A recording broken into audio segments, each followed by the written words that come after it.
Hi guys, how are you all. I hope आप सब अच्छे होंगे, आपकी पढ़ाई बहुत अच्छी चल रही होगी। इस पूरे वीडियो को ध्यान से सुनिएगा ताकि आपका कैश फ्लो स्टेटमेंट बहुत अच्छे से हो जाए। पूरा जो कैश फ्लो स्टेटमेंट है उसका मैंने रिवीजन करवाया है सबसे पहले अपनी चार्ट बुक से। अगर आपके पास मेरा चार्ट बुक है तो बहुत अच्छी बात है, बट अगर आपके पास चार्ट बुक नहीं भी है तो कोई दिक्कत नहीं है। आप बिना चार्ट बुक के सिर्फ वीडियो देखकर कंप्लीट कैश फ्लो स्टेटमेंट सिर्फ 25 मिनट्स में रिवाइज कर सकते हो। स्टार्टिंग का 25 मिनट्स में मैंने पूरा कैश फ्लो स्टेटमेंट रिवाइज करवाया है और उसके बाद ये रिवाइज करवाने के बाद मैंने कैश फ्लो स्टेटमेंट का एक क्वेश्चन करवाया है। मैं आपको दिखा देता हूं। वो जो क्वेश्चन होने वाला है वो मास्टर प्रॉब्लम है। मैंने इसको मास्टर प्रॉब्लम इसीलिए बोला है क्योंकि इस पर्टिकुलर कैश फ्लो स्टेटमेंट के मास्टर प्रॉब्लम में मैंने सारे के सारे एडजस्टमेंट्स डाल दिए हैं। मतलब अगर मान लीजिए कि आपने ओरिजिनली जब कैश फ्लो स्टेटमेंट अपने रेगुलर क्लासेस में किया होगा, चाहे आपने मुझसे पढ़ा हो चाहे आप कहीं और से पढ़ा हो, तो हो सकता है आपने 25 क्वेश्चंस किए होंगे, 30 क्वेश्चंस किए होंगे, 50 क्वेश्चंस किए होंगे। ये मास्टर प्रॉब्लम के अंदर मैंने उन सारे क्वेश्चंस के सारे इंपॉर्टेंट एडजस्टमेंट्स डाल दिए हैं और कुछ ऐसे 2-3 एडजस्टमेंट्स डाले हैं जो एक्चुअली में कैश फ्लो स्टेटमेंट का पार्ट है, बट वो कभी इंस्टीट्यूट ने पूछे तो नहीं है, बट एक्सपेक्टेड है कि आगे चल के डिस्क्रिप्शन में या फिर एमसीक्यू केस स्टडी में पूछने वाले हैं। तो ये मास्टर प्रॉब्लम एक बहुत ही जबरदस्त मास्टर प्रॉब्लम है। इसमें सारे के सारे every kind of adjustment is covered. और ये मास्टर प्रॉब्लम का जो लिंक है, मतलब मैंने जिसका पीडीएफ डाला हुआ है, प्रॉपर टाइपिंग मोड पर है। ये तो हैंड रिटन है पर इसको पूरा टाइप करवा दिया है अलॉन्ग विद द सॉल्यूशन। मैं इस वीडियो के डिस्क्रिप्शन में डाल रहा हूं, आप सब उसको डाउनलोड कर सकते हो और ये वीडियो के साथ आप इसको रेफर कर सकते हो और चार्ट बुक से आप इसको रिवाइज कर सकते हो। तो स्टार्टिंग के 25 मिनट्स में मैंने पूरा का पूरा ये जो कैश फ्लो स्टेटमेंट है मैंने इसको रिवाइज करवाया है और उसके बाद मैंने वो मास्टर प्रॉब्लम सॉल्व किया है। अगर ये मास्टर प्रॉब्लम आपने ढंग से कर लिया, मैं आपको चैलेंज करता हूं, स्पेशली एग्जाम के 2-4 दिन पहले कर लिया, तो मैं आपको चैलेंज से बोल सकता हूं कि आपको कैश फ्लो स्टेटमेंट का कोई और क्वेश्चन देखने की जरूरत नहीं पड़ेगी। एक सिंगल क्वेश्चन से आप कंप्लीट रिवाइज कर लोगे। सो आशा करता हूं कि आप ये वीडियो पूरा देखेंगे और वीडियो देखने के बाद आप जरूर मुझे कमेंट में बताएंगे कि आपको ये वीडियो कैसा लगा। आप अपना फीडबैक जरूर देंगे और अगर हो सके तो प्लीज इस चैनल को सब्सक्राइब कर लीजिएगा और वीडियो पसंद आए तो लाइक जरूर करिएगा पूरा देखने के बाद। Thank you so much guys. आप ये वीडियो आगे जरूर देखिएगा और मुझे अपना कमेंट जरूर बताइएगा। Thanks a lot guys. चलिए शुरू करते हैं। So we are revising AS3 cash flow statement from chart book. Alright, first सबसे पहले एप्लीकेबिलिटी। कैश फ्लो स्टेटमेंट सभी कंपनीज के लिए एप्लीकेबल होता है एक्सेप्ट 3 कंपनीज को छोड़कर।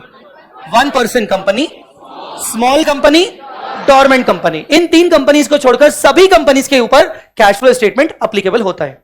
नेक्स्ट, कैश फ्लो स्टेटमेंट बनाने के लिए हमें 4 चीजों के बारे में पता होना चाहिए। 4 चीजों की टर्मिनोलॉजी है। सबसे पहले पहला cash equivalent. Wait, cash and cash equivalent जो बैलेंस शीट में टर्म होता है उसमें कैश अलग होता है और कैश इक्विवेलेंट अलग होता है। कैश का मतलब होता है कैश इन हैंड और बैंक बैलेंस, बैंक डिपॉजिट्स, पर cash equivalent is not a bank deposit. Cash equivalent क्या होता है? कैश इक्विवेलेंट क्या होता है? Held for meeting short term cash commitments and includes short term investment. मोटा मोटी कैश इक्विवेलेंट के 3 फीचर्स होते हैं। कितने फीचर्स होते हैं? 3। पहला, इजीली कन्वर्टेबल इनटू कैश, मतलब हाईली लिक्विड। कह सकते हैं highly liquid. Okay, highly liquid. दूसरा फीचर कौन सा होता है? Very low level of risk in change of market value. ऐसे इन्वेस्टमेंट जिनकी मार्केट वैल्यू चेंज होगी या गिरेगी और गिरने का रिस्क ना के बराबर होता है। लो level of risk of change in value. और तीसरा, investments having short maturity of 3 months और लेस, जिसमें हमने बोला था मार्केटेबल सिक्योरिटी। तो ये 3 फीचर अगर किसी में आ जाए, 3 में से एक की तीनों के तीनों एंड में है और में नहीं है, तीनों के तीनों फीचर अगर आ जाए तो उसको कैश इक्विवेलेंट का दर्जा दिया जाएगा। फिर से बोल रहा हूं, हाईली लिक्विड मतलब easily convertible into cash, low level of risk in change of value, short term maturity of 3 months और लेस। एग्जांपल, मार्केटेबल सिक्योरिटी और fixed deposits up to 3 months। Second term हमने पढ़ा था क्या? Operating activity. उसको बाद में करते हैं, पहले फाइनेंसिंग और इन्वेस्टिंग। तो फाइनेंसिंग एक्टिविटी मतलब ऐसे कोई भी आइटम्स जो कि कैपिटल या फिर बोरोइंग से रिलेटेड हो। बोरोइंग कौन सी? Long term, short term. तो कैपिटल और बोरोइंग से रिलेटेड हो या फिर कैपिटल से रिलेटेड हो और उनसे रिलेटेड उनके एक्सपेंसेस भी, जैसे डिविडेंड का पेमेंट, जैसे इंटरेस्ट का पेमेंट। बेटा क्लियर है कि नहीं? तो जिसमें हमने पढ़ा था issue of shares, buyback of shares, redemption of shares, interest paid, dividend paid, bank loans वगैरह। इन्वेस्टिंग एक्टिविटी हमने क्या पढ़ा था? Outflow to acquire the resources, asset खरीदने के लिए जो भी आउटफ्लो होता है, मतलब क्या? कैपिटल एक्सपेंडिचर और इसके अलावा नॉन करंट असेट का परचेज सेल। जो भी कैपिटल एक्सपेंडिचर से रिलेटेड ट्रांजैक्शंस होंगे या नॉन करंट असेट से रिलेटेड ट्रांजैक्शंस होंगे वो हमेशा इन्वेस्टिंग एक्टिविटी में जाएंगे, जैसे परचेज सेल फिक्स असेट का, इन्वेस्टमेंट्स का परचेज सेल और उनसे रिलेटेड इनकम्स और डिविडेंड्स। तो ये हो गया इन्वेस्टिंग एक्टिविटी। फिर लास्ट एक्टिविटी हमने कौन सी पढ़ी थी? Operating activity. Point number 1, operating activity मतलब मेन रेवेन्यू जनरेटिंग एक्टिविटी। क्या? Main revenue generating activity. और कोई भी आइटम जो फाइनेंसिंग और इन्वेस्टिंग में नहीं आएगा वो कहां आएगा? Operating activity. जिसका कोई नहीं उसका ऑपरेटिंग एक्टिविटी। गाइस अंडरस्टूड और नॉट? इसका मतलब एक्स्ट्रा ऑर्डिनरी आइटम किसके अंदर आएंगे? Operating activity. अब मुझे याद आ रहा है कि हमने पढ़ा था कि एक्स्ट्रा ऑर्डिनरी आइटम हमेशा सबसे लास्ट में आते हैं, कैश फ्लो आफ्टर टैक्स में सबसे लास्ट में आते हैं। तो ये टर्मिनोलॉजी हमने पढ़ी। फिर हमने डिस्कस किया methods of preparing cash flow from operating activity. Operating activity बनाने के दो मेथड्स होते हैं, कौन कौन से? डायरेक्ट मेथड और इनडायरेक्ट मेथड। डायरेक्ट मेथड में क्या करते हैं हम डायरेक्टली कैश के आइटम्स जो कि ऑपरेटिंग एक्टिविटी वाले हैं उनको पिक करते हैं, जैसे कि collection from debtors, payment to suppliers, cash sales, cash purchases, cash expenditures of operating activity. और ये बनाने के लिए हो सकता है हमें डेटर अकाउंट बनाना पड़े, क्रेडिटर अकाउंट बनाना पड़े, जहां से हमें कलेक्शन मिलता है। तो डायरेक्टली हम पिक करेंगे और डायरेक्ट मेथड में डाल देंगे, नॉट अ बिग डील, आराम से बन जाता है। सेकंड मेथड कौन सा होता है? Indirect method.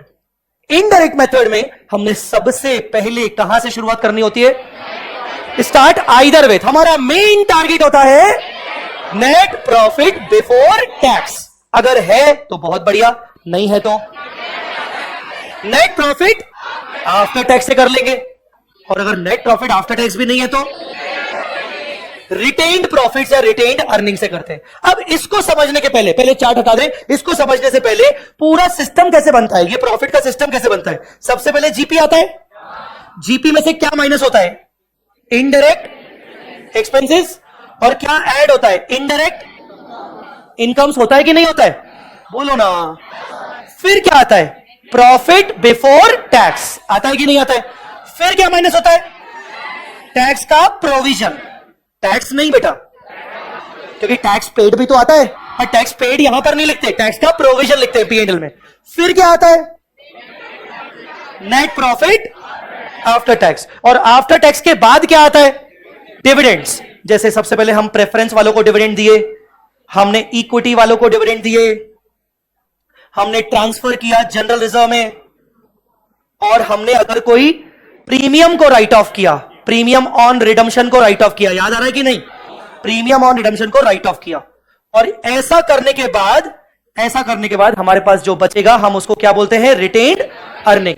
तो सबसे पहले हमारी पोजीशन क्या होती है? हम कहां से शुरू करना चाहिए? नेट प्रॉफिट बिफोर टैक्स से। आया समझ में कि नहीं?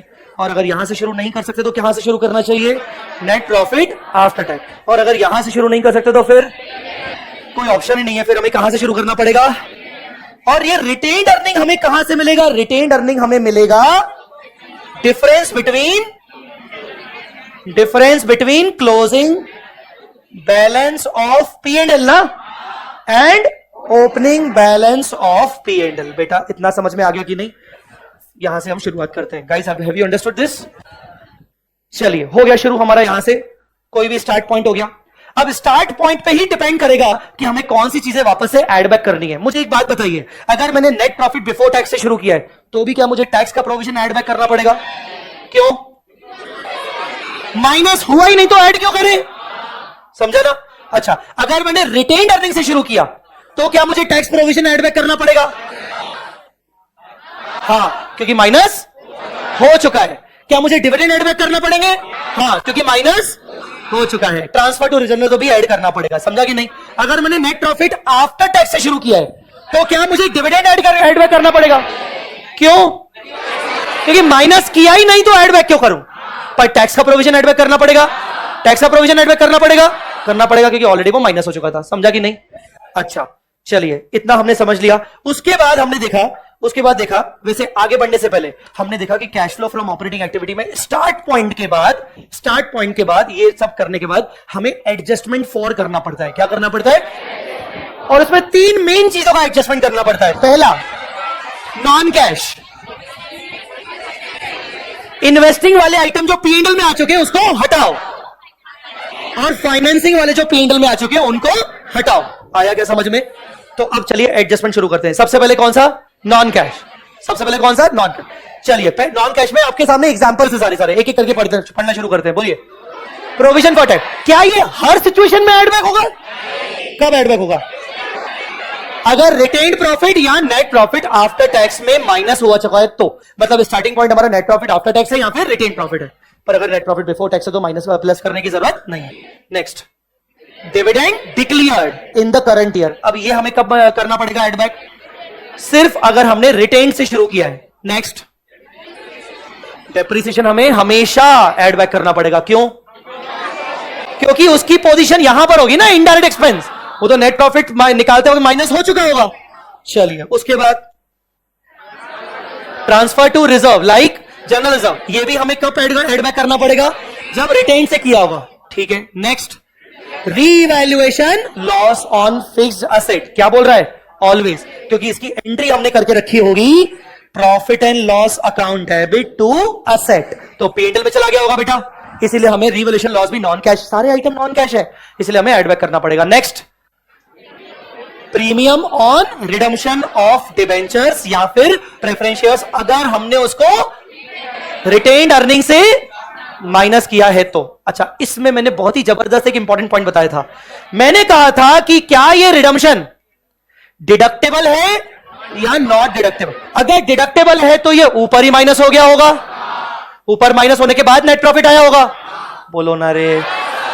और अगर डिडक्टेबल है तो ये ऊपर माइनस हो गया होगा, इसलिए हमें ऐसे केस में इसको हमेशा एड बैक करना पड़ेगा। पर अगर ये नेट प्रॉफिट में डिडक्टेबल नहीं है, इनकम टैक्स में कोई बेनिफिट नहीं मिलता, तो इसका मतलब ये माइनस तो हुआ होगा, पर कहां माइनस हुआ होगा? नेट प्रॉफिट आफ्टर टैक्स के बाद। और नेट प्रॉफिट आफ्टर टैक्स के बाद अगर माइनस हुआ होगा तो हम इसको एड बैक तभी करेंगे जब रिटेन्ड अर्निंग से शुरुआत कर रहे हैं। अदरवाइज हम अगर नेट प्रॉफिट बिफोर टैक्स या आफ्टर टैक्स से शुरुआत कर रहे हैं तो एड बैक करने की जरूरत नहीं है। गाइस, नॉन कैश आइटम हो चुके हैं। नॉन कैश आइटम के बाद हमें और क्या एलिमिनेट करना पड़ता है? Non operating. Whenever it says non operating, मतलब समझ जाना किसकी बात कर रहा है? फाइनेंसिंग एक्टिविटी और इन्वेस्टिंग एक्टिविटी की बात कर रहा है। तो नॉन ऑपरेटिंग आइटम्स हटाने पड़ेंगे। हटाने के लिए क्या कर रहा है? कौन कौन से आइटम हटाने पड़ेंगे?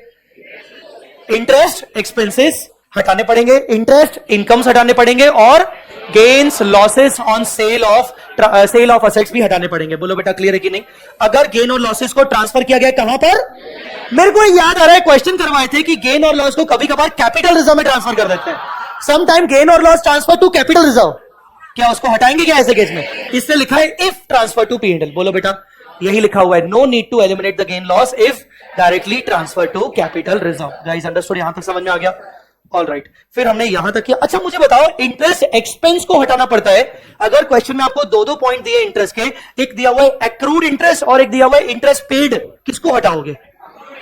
दो पॉइंट में दिया, मतलब मैंने इसे क्वेश्चन करवाए हुए आपको। Interest accrued 10,000, interest paid 10,500। हाँ जी, अक्रूड इंटरेस्ट कहीं ना कहीं P&L में क्या होगा तो उसको हटाएंगे, और पेड कितना है 10,500, वो फाइनेंसिंग एक्टिविटी में चला जाएगा। गाइस, अंडरस्टूड और नॉट? उसके बाद हमने ये हटाने के बाद हमें क्या मिल जाता है? Net cash flow before working capital changes. फिर हम क्या चेंजेस करते हैं? Working capital. Working capital changes करने के लिए अभी तो फिलहाल हमें लॉजिक सबको क्लियर होगा ना? सो डायरेक्टली करंट एसेट अगर बढ़ेगा तो क्या करेंगे? माइनस करेंगे। शॉर्ट में लॉजिक बात करें तो स्टॉक एक करंट एसेट है, स्टॉक बढ़ेगा तो परचेज किया होगा, परचेज किया होगा तो पैसे दिए होंगे, पैसे दिए होंगे तो कैश का आउटफ्लो डिडक्ट। बोलो बेटा, क्लियर है कि नहीं? पक्का? चलिए नेक्स्ट, करंट एसेट अगर गिरेगा तो ऐड करेंगे। शॉर्ट में बात करते हैं डेटर्स।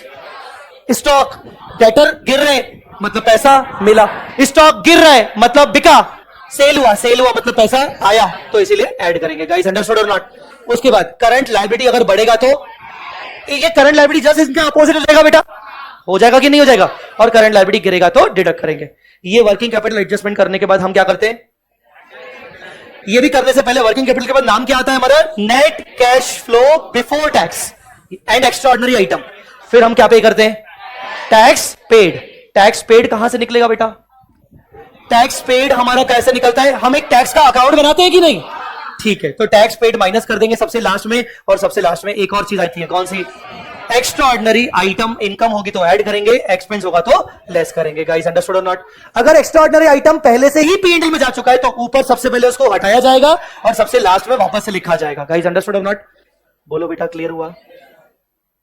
इसके अलावा और हमने देखा था, यस, जब कैश का इनफ्लो होता है तो उसको क्या बोलते हैं? Cash generated. कैश का आउटफ्लो होता है तो क्या बोलते हैं? Cash used. फिर हमने देखा था, इस पे तुम लोगों ने बहुत गजब की डांट खाई थी, मुझे को तो शक्ल भी याद है, वो कहां गया लड़का वो? हाँ, ये इस पे तुमने गजब की डांट खाई थी। एक क्वेश्चन था, याद करो, 401 नंबर क्वेश्चन, मुझे अभी भी क्वेश्चन याद है, 401 नंबर क्वेश्चन था, तुम लोग भूल गए होगे, पर इसमें मैंने बताया था कि कैश से अगर कभी भी क्वेश्चन में कैश सेल, कैश परचेज नहीं दिया हुआ और ना ही कोई हिंट दी गई है तो आप हमेशा सेल को क्या मानोगे? क्रेडिट सेल, और परचेज को क्या मानोगे? Credit purchase. लिख लो बगल में नालायक को, रेफर क्वेश्चन नंबर 401, शायद 401 या 402, दोनों में से कोई एक होगा।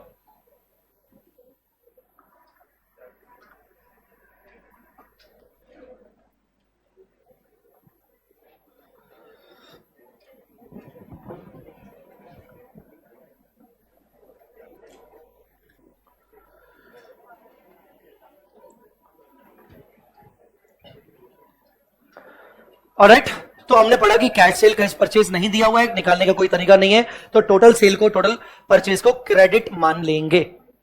वापस आ जाओ बेटा, डिस्टर्ब मत हो प्लीज, अभी ढूंढने की जरूरत नहीं है।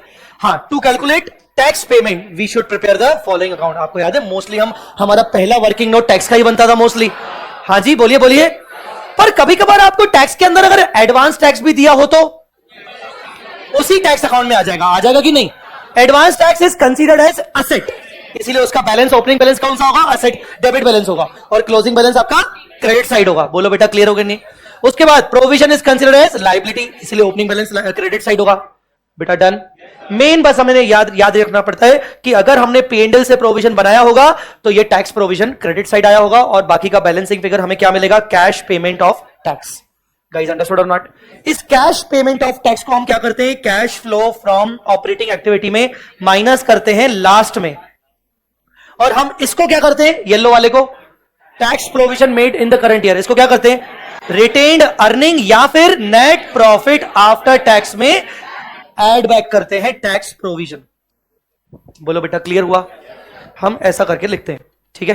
तो ये टैक्स के रिगार्डिंग हमने इस तरीके से चीजों को समझा। डन बेटा। फिर हमने और क्या बात की थी? Tax paid shall be shown under the cash flow from operating activity after all adjustment, सबसे लास्ट में लिखना है। क्लियर हुआ कि नहीं? उसके बाद हमने क्या डिस्कस किया था? डिविडेंड का। डिविडेंड का किसी को याद है क्या हमने डिस्कस किया था? डिविडेंड का मैं पढ़ने से पहले ऐसे ही बता देता हूं। डिविडेंड का अगर आपको याद हो तो मुझे बता देना। अगर ऐसा दिया हो balance sheet current year, previous year, और यहां लिखा है डिविडेंड, यहां लिखा है 5, यहां लिखा है 4, तो क्या मानेंगे? क्या मानेंगे? पिछले साल वाला करंट ईयर में पे हुआ होगा, तो फाइनेंसिंग एक्टिविटी करंट ईयर वाला, करंट ईयर वाला करंट ईयर में प्रॉफिट एंड लॉस से प्रोविजन बनाया गया होगा, पेबल होगा, पेबल, तो प्रॉफिट एंड लॉस से बनाया गया होगा। अरे वही प्रॉफिट एंड लॉस, ये देखो ना, ये वाला, तो हमें इसको क्या करना पड़ेगा? एड बैक, अगर रिटेन्ड अर्निंग से शुरू किया है तो, याद है ना? तो बस वही लिखा हुआ है डिविडेंड के बारे में। चलिए पढ़िए, क्या लिखा है? Opening dividend in balance sheet, क्या लिखा है? Must have been paid in current year, cash item should be deducted under financing activity. Closing dividend को क्या मानेंगे?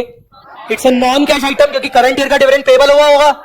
It should be eliminated from net profit after tax और from retained earning under indirect method.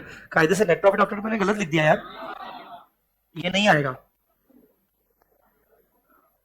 From retained earnings under indirect method, ठीक है? Chart book का correction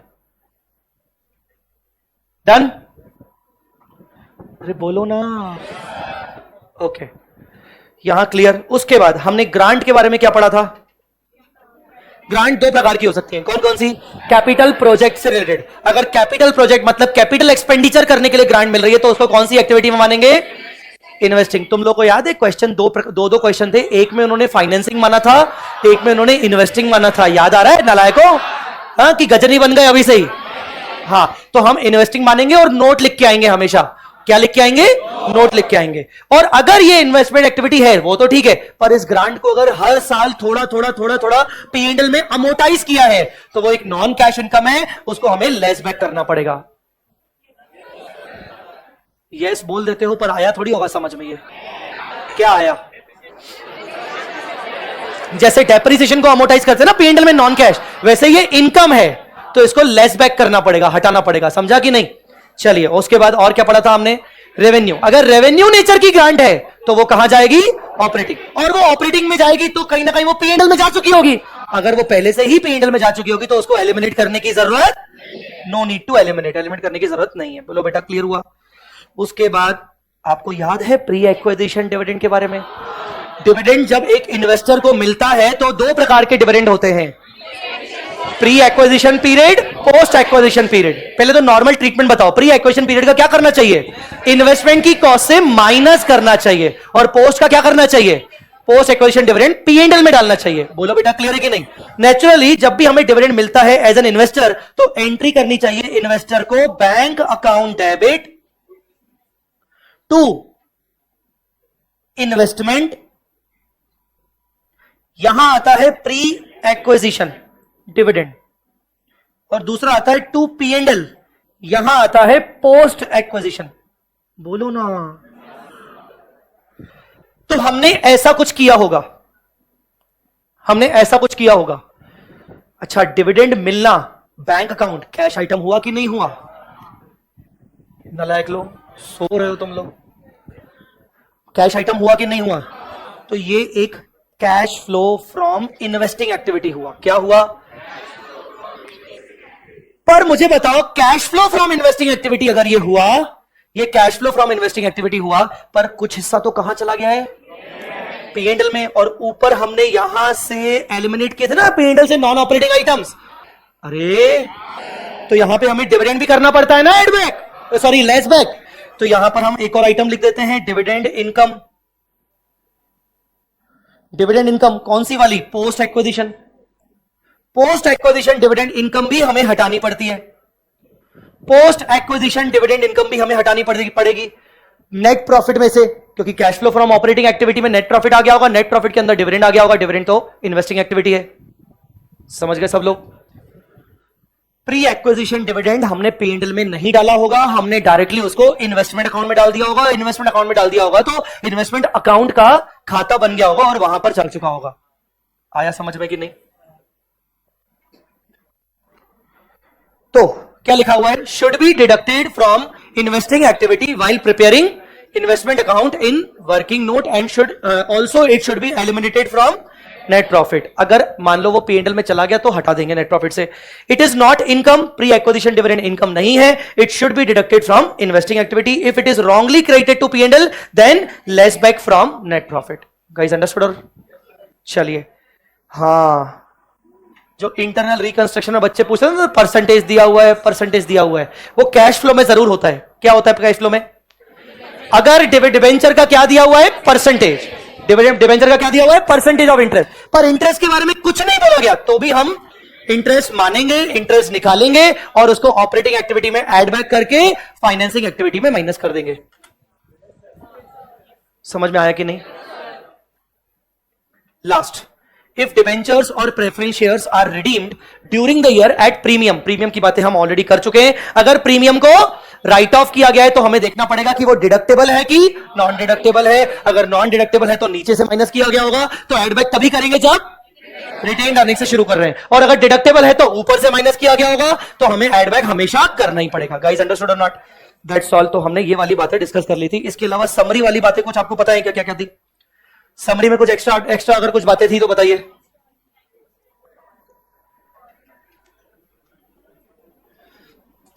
कोई मेरे को दे दो समरी अपना, कोई अच्छी राइटिंग वाला कोई हो तो, किसी, हाँ, ढंग की राइटिंग अगर किसी की हो तो दे दो।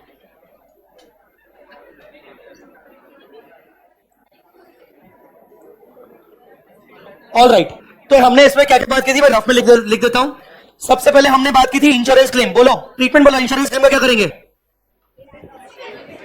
इंश्योरेंस क्लेम का क्या करेंगे बेटा, डिपेंड करता है कि इंश्योरेंस क्लेम किसके बारे में है। अगर इंश्योरेंस क्लेम किसी मशीन का है, पीपीई का है, तो कहां जाएगा, इन्वेस्टिंग एक्टिविटी, याद है ना। और अगर इंश्योरेंस क्लेम अदर्स है या फिर स्टॉक का है, तो कहां जाएगा, ऑपरेटिंग एक्टिविटी, जाएगा कि नहीं जाएगा। गवर्नमेंट ग्रांट हो गया था, हाँ। Next point, TDS on interest, TDS on interest deducted, याद आ रहा है कि नहीं। इसको क्या मानेंगे अपन, नॉन कैश मानेंगे। फिर उसके बाद हमने क्या बोला था, हमने इसके अलावा बोला था कि अगर आप अपने सप्लायर को लोन देते हो, loan to supplier and interest thereon, अगर उस पर आपको इंटरेस्ट मिल रहा है, इंटरेस्ट देयर ऑन, तो ये सब चीजें क्या होंगी, ऑपरेटिंग। याद आ रहा है कि नहीं आ रहा है। इसके अलावा हमने इसमें भी बात की थी, loan from director, sorry debt debtors, loan from debtors, तो भी वो क्या होगी, एक्टिविटी ऑपरेटिंग। याद आ रहा है कि नहीं आ रहा है। नेक्स्ट हमने इसके अलावा क्या बात की थी, प्रीमियम पेबल ऑन रिडम्पशन हो गया था, कैपिटल रिजर्व वाला पॉइंट हो गया था, प्रीमियम और रिडम्पशन ये अभी फिर से लिख दिया, छोड़ो। प्री एक्वेशन वाला पॉइंट हो गया था, कैपिटल ग्रांट ये भी हो गया, ग्रांट हो गया, इंटरेस्ट पेड पेबल छोड़ दो। उसके बाद स्पेसिफाइड डिवेंचर्स परसेंटेज दिया हुआ है, वो भी हो गया था। एक्स्ट्रा ऑर्डिनरी के हमने एग्जांपल्स पढ़े थे, आप बताना क्या क्या एग्जांपल्स लिखे हुए हैं एक्स्ट्रा ऑर्डिनरी के, एक्स्ट्रा ऑर्डिनरी के एग्जांपल्स, हाँ बोलिए। इनकम फ्रॉम लॉस हो, ठीक है, और कॉम्पनसेशन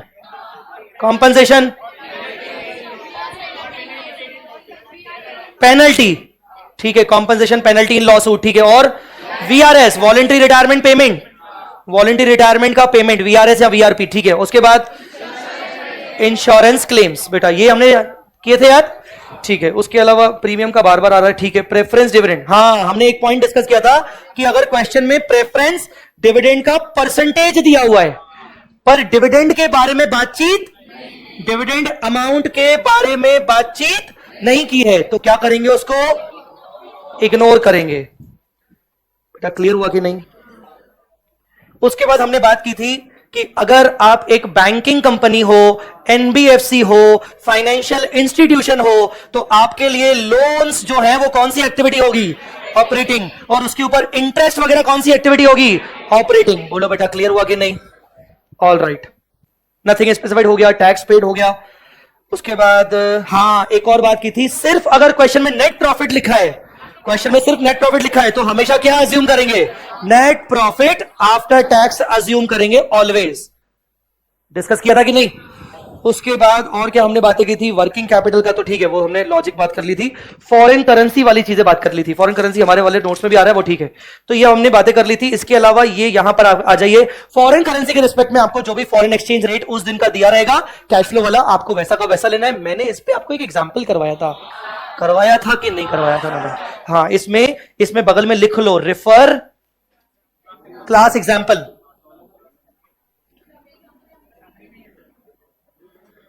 समरी में है, नहीं इनकी समरी में नहीं है शायद, अच्छा है ठीक है। तो रेफर क्लास एग्जांपल वो कर लेना, यहां पर चार्ट बुक में तो लिख लो एटलीस्ट, ठीक है। ये वाली बातें अभी हमने डिस्कस कर ली, टैक्स के बारे में बातें डिस्कस कर ली। Last point, acquisition disposal of business unit subsidiary. जब भी सब्सिडरी को बेचना, खरीदा, उसके बाद ब्रांच को खरीदा, बिजनेस यूनिट्स खरीदे, उनको अपन हमेशा कौन सी एक्टिविटी मानेंगे, इन्वेस्टिंग एक्टिविटी। गाइस अंडरस्टूड और नॉट, डन बेटा। कोई पॉइंट भूल गए क्या हम इसमें। अब बात करेंगे अपन मास्टर प्रॉब्लम की। मास्टर प्रॉब्लम करवाया था मैंने आपको मास्टर प्रॉब्लम अभी मैं सॉल्व करवाने की कोशिश करता हूं। मास्टर प्रॉब्लम, हाँ जी, अरे हमने तो मिस्टर शुभम पे बात की थी रे, मैं भूल ही गया था। यस चलो आज अपन उनका कैश फ्लो निकालेंगे। Mister Shubham provides us his balance sheet, additional information rupees in crores, balance sheet 31 मार्च 2012। एक बार ना क्वेश्चन पढ़ के क्या होता है ना, क्वेश्चन अपन जब फास्ट पढ़ते जाते हैं तो एक ओवरव्यू हो जाता है, तो दिमाग में कुछ बातें नोट हो जाती हैं, तो सॉल्व करते वक्त याद आता है कि हाँ क्वेश्चन पढ़ा था तो ये पॉइंट आई थी। तो एक बार जल्दी से बस ओवरव्यू कर लेते हैं। इक्विटी शेयर कैपिटल 50 लाख का 69 हो गया, मतलब ये फाइनेंसिंग एक्टिविटी होगा। 8% प्रेफरेंशियल कैपिटल, ये भी फाइनेंसिंग एक्टिविटी में जाएगा। ये रिडम्पशन होता हुआ दिख रहा है। P&L अकाउंट, जनरल रिजर्व, ये सब रिटेन्ड अर्निंग है। सीआरआर बना गया है। सीआरआर तब बनता है जब रिडम्पशन होता है, तो दिख भी रहा है कि रिडम्पशन हुआ है, यहां रिडम्पशन हुआ है, पर रिडम्पशन 15 का 10 मतलब 5 का रिडम्पशन हुआ है, सीआरआर बना है 3, क्यों? हो सकता है बाकी का फ्रेश इशू हो गया हो, क्योंकि फ्रेश इशू भी दिख रहा है, तो कोई बात नहीं है। हमें ना ये नहीं फाइंड आउट करना कि क्यों 3000 बनाया, क्यों 3 लाख ही क्यों बनाया, उससे हमें मतलब नहीं होना चाहिए, हम बायबैक नहीं कर रहे। फिर उसके बाद बैंक लोन, ये आएगा फाइनेंसिंग एक्टिविटी में, 70 का 76 हो गया। Loan from Nidhi, interest free loan, हमने दिख रहा है कि वो रीपे हुआ है ना, तो ये भी फाइनेंसिंग एक्टिविटी में आएगा, इंटरेस्ट फ्री है। फिर उसके बाद क्रेडिटर्स, ये अपना आएगा वर्किंग कैपिटल में। अभी बता दो प्लस होगा कि माइनस होगा? 32 का 37 हो रहा है, बढ़ रहा है, तो ऐड करेंगे। बिल्स पेबल 5 का 6 प्लस टैक्स का प्रोविजन, इसका तो वर्किंग नोट बनेगा। फिर उसके बाद आउटस्टैंडिंग एक्सपेंस, ये भी आपका वर्किंग कैपिटल में आएगा। 2.5 का 1.20 हो रहा है, मतलब क्या करेंगे? माइनस डिविडेंड पेबल, इसके बारे में हम नीचे बात करेंगे कि क्या होता है। असेट साइड, रेसिडेंशियल प्रॉपर्टी, भाई ने रेसिडेंशियल प्रॉपर्टी खरीदी है इस साल में, बोलो कौन सी एक्टिविटी? इन्वेस्टिंग एक्टिविटी, बोलो रो। प्लांट एंड मशीनरी क्रॉस और प्रोविजन फॉर डेप्रिसिएशन, मतलब इसका वर्किंग नोट बनेगा कि नहीं बनेगा? हालांकि ये आएगा इन्वेस्टिंग के अंदर भी और ऑपरेटिंग में, क्योंकि डेप्रिसिएशन का इफेक्ट आएगा कि नहीं आएगा? और इसके अलावा हम इसका वर्किंग नोट बना के बाकी की चीजें तब डिसाइड कर लेंगे। Investment, investing activity. Loan to mister Jay, लोन दिया जाए को, तो कौन सी एक्टिविटी? Investing activity. गुडविल 30 का 15 हो गया, राइट ऑफ किया होगा, गुडविल राइट ऑफ किया होगा, कौन सा आइटम होता है? नॉन कैश, तो नॉन कैश हुआ होगा तो क्या करेंगे? ऑपरेटिंग एक्टिविटी में एड बैक करेंगे, ऑपरेटिंग एक्टिविटी में एड बैक करेंगे। बोलो जी। ट्रेड रिसीवेबल्स आपका वर्किंग कैपिटल में आएगा, 60 का 35 हो गया, मतलब कम हो गया, ऐड करेंगे।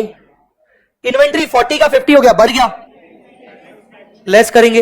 एडवांस टैक्स अपना टैक्स अकाउंट में चला जाएगा। प्रीपेड एक्सपेंस वर्किंग कैपिटल 7 का 8 हो गया, बढ़ गया, लेस करेंगे। उसके बाद क्या है यार? ये एडवर्टाइजमेंट एक्सपेंस था शायद, ये एडवर्टाइजिंग एक्सपेंस था, एडवर्टाइजिंग एक्सपेंडिचर। तो एडवर्टाइजिंग एक्सपेंडिचर दिख रहा है कि 13 लाख था, फिर 10 लाख हो गया, मतलब राइट ऑफ किया होगा कुछ एक्सपेंडिचर, ठीक है ना? इसका हम देखेंगे कि हमें इसको स्टार लगा लेते हैं कि इसका क्या करना चाहिए, बाद में समझेंगे। कैश एंड कैश इक्विवेलेंट, इसको तो हम लास्ट में यूज करेंगे। Additional information, grant receive for business purpose ₹7,50,000 and charge to P&L। चलिए बताइए, grant receive for business purpose क्या होना चाहिए? ये बेटा एक रेवेन्यू नेचर की ग्रांट है, कहां जानी चाहिए? ऑपरेटिंग एक्टिविटी में। और कहां उन्होंने डाल दिया था? P&L में। तो P&L में डाल दिया था, तो P&L पड़ा रहा है, निकालने की जरूरत नहीं है। याद आ रहा है ना ये वाली चीज? तो इसका कोई भी एडजस्टमेंट नहीं होगा, फर्स्ट पॉइंट का कोई भी एडजस्टमेंट नहीं होगा। Next, dividend received ₹6 lakhs, out of which 150 is pre acquisition. तो मुझे बताइए उन्होंने P&L में कितना डाला होगा? 6 लाख का डिविडेंड रिसीव किया है, 6 लाख का डिविडेंड रिसीव किया है, 150 उन्होंने प्री एक्विजिशन माना है, तो 450 उन्होंने P&L में डाल दिया होगा बेटा। और P&L में डाल दिया होगा तो क्या करेंगे? हम इसको लेस करेंगे ऑपरेटिंग एक्टिविटी से। लेस कहां से करेंगे? ऑपरेटिंग एक्टिविटी से। तो 450 का P&L में डाल दिया होगा सिर्फ, तो हम ऑपरेटिंग एक्टिविटी में लेस करेंगे। इसके अलावा इन्वेस्टिंग एक्टिविटी में हम पूरे 6 लाख रुपए ऐड करेंगे। आया समझ में कि नहीं? उसके बाद preference shares were redeemed eight 10% premium and right of in P&L। हमने P&L में राइट ऑफ कर लिया, तो P&L में राइट ऑफ कर लिया, तो हम इसको क्या मानेंगे? डिडक्टेबल की नॉन डिडक्टेबल? डिडक्टेबल। तो प्रीमियम पे हमने रिडीम किया है। मुझे बताइए प्रेफरेंस शेयर निकालिए बेटा, ऊपर प्रेफरेंस शेयर निकालिए। 15 का 10 मतलब कितना हुआ? 5 प्लस 10%, 5,50,000 जाएगा फाइनेंसिंग एक्टिविटी में लेस। होगा कि नहीं? इसके अलावा 50,000 का प्रीमियम आपने कहां से राइट ऑफ कर दिया? P&L से। तो हम इसको करेंगे ऐड अंडर ऑपरेटिंग एक्टिविटी। बोलो बेटा क्लियर हुआ कि नहीं? Next, tax paid during the year 30 lakh, तो हम वो टैक्स अकाउंट में बना लेंगे। Interim dividend paid 4 lakh for the current year. बेटा ये फाइनेंसिंग एक्टिविटी में लेस होगा, पर ऑपरेटिंग एक्टिविटी में ऐड होगा। सर ऑपरेटिंग में ऐड क्यों होगा? बेटा हम डेफिनेटली अपने क्वेश्चन में शुरुआत कहां से करेंगे? रिटेन्ड अर्निंग से।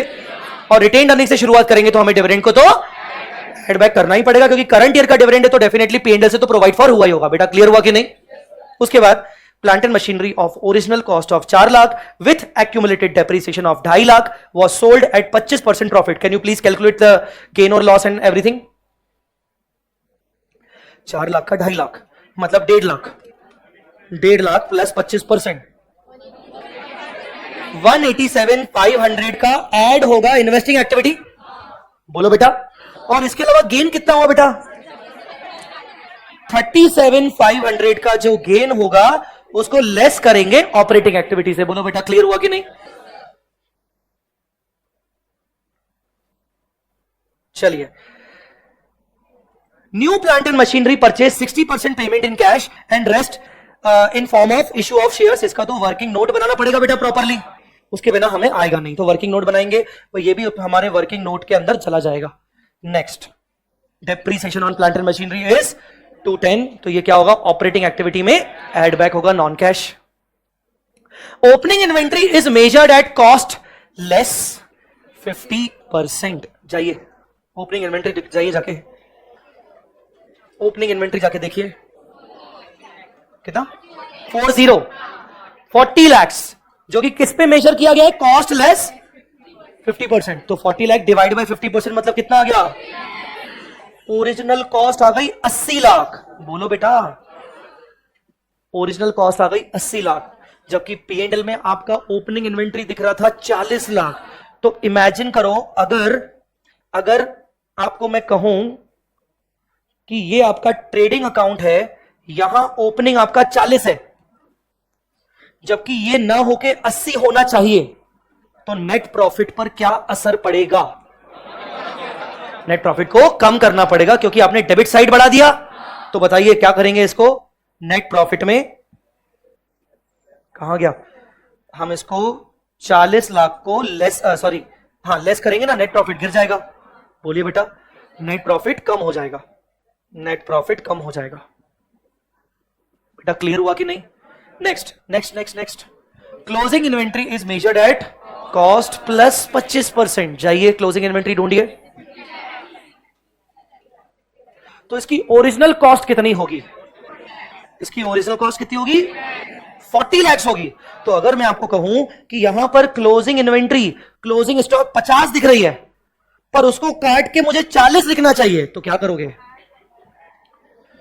नेट प्रॉफिट पर क्या असर पड़ेगा? 50 काट कर 40 लिख रहा हूं, नेट प्रॉफिट कम होगा। अगेन कम होगा ना, 50 वाली चीज को 40 लिखोगे तो। हाँ, मैं ना आपकी ना प्लस माइनस की रिस्पॉन्सिबिलिटी यहां पर लेने नहीं आया हूं। कभी कभार शायद भूल जाते हो, तुम लोग सब स्कूलिंग पास करके आए हो, कभी कभार बहुत उलझन में आ जाते हो, यार प्लस होगा कि माइनस होगा, वो इमेजिनेशन करवाना मेरी रिस्पॉन्सिबिलिटी नहीं है। तो यहां पर सीधा सीधा दिख रहा है कि अगर मैं क्रेडिट साइड कम कर देता हूं तो प्रॉफिट गिर जाएगा, तो प्रॉफिट को गिरा लो, तो नेट प्रॉफिट यहां पर भी माइनस हो जाएगा 10 लाख से। बोलो बेटा क्लियर हुआ कि नहीं। अब जब वर्किंग कैपिटल एडजस्टमेंट करेंगे तो ओरिजिनल कॉस्ट कितनी है? 40। बोलो ना। और इसकी ओरिजिनल कॉस्ट कितनी है? 80। अब वर्किंग कैपिटल कंपेयर करिए, क्या हो रहा है? 80 का 40, क्या हो रहा है? करंट असेट गिर रहा है, मतलब ऐड करेंगे। तो ऊपर जाएं, ऊपर हमने ऑलरेडी कुछ गड़बड़ कर ली थी। ये देखिए वर्किंग कैपिटल, क्या करोगे यहां पर? अब वर्किंग कैपिटल यहां पर कितने से? 40 लाख ऐड करेंगे, वर्किंग कैपिटल 40 लाख ऐड करेंगे। Advertising expenditure of 5 lakh return of directly from general reserve. हमने जनरल रिजर्व से राइट ऑफ कर दिया, तो हमने इसकी एंट्री पता है क्या की होगी? एंट्री की होगी general reserve debit to advertising expenditure. हम इसका वर्किंग नोट बनाएंगे, तब हम इसके बारे में बात करेंगे। उसके बाद बेड डेट्स, बोलिए बेड डेट्स का क्या होगा? बैलेंस शीट में हाँ चलेगा बेटा, मैंने सोच समझ के किया है। वर्किंग नोट बनाएंगे ना बेटा, सब मालूम पड़ जाएगा। देखेंगे ना, हो सकता है कुछ गलती निकली तो will see what we can do. हाँ, बैड डेट 3 लाख, बेटा बोलो क्या करेंगे? ऑपरेटिंग में ऐड करेंगे, और ऑपरेटिंग में हम इसको ऐड करेंगे। और कुछ याद है ट्रेड रिसीवेबल्स के अंदर कुछ करते थे, वर्किंग कैपिटल एडजस्टमेंट करते वक्त आपको क्लोजिंग डेटर में इसको ऐड बैक करना पड़ेगा कि नहीं? तो ये साला वर्किंग कैपिटल के भी एडजस्टमेंट को हमारा ठीक करना पड़ेगा। वापस आ जाओ वर्किंग कैपिटल का एडजस्टमेंट, वापस आ जाओ वर्किंग कैपिटल का एडजस्टमेंट। तो ट्रेड रिसीवेबल आपके क्लोजिंग कितने बेटा? हाँ, तो 35 में वो बैड डेट ऐड कर दो, कितना? 38। 38 से 60 को कंपेयर करो आप।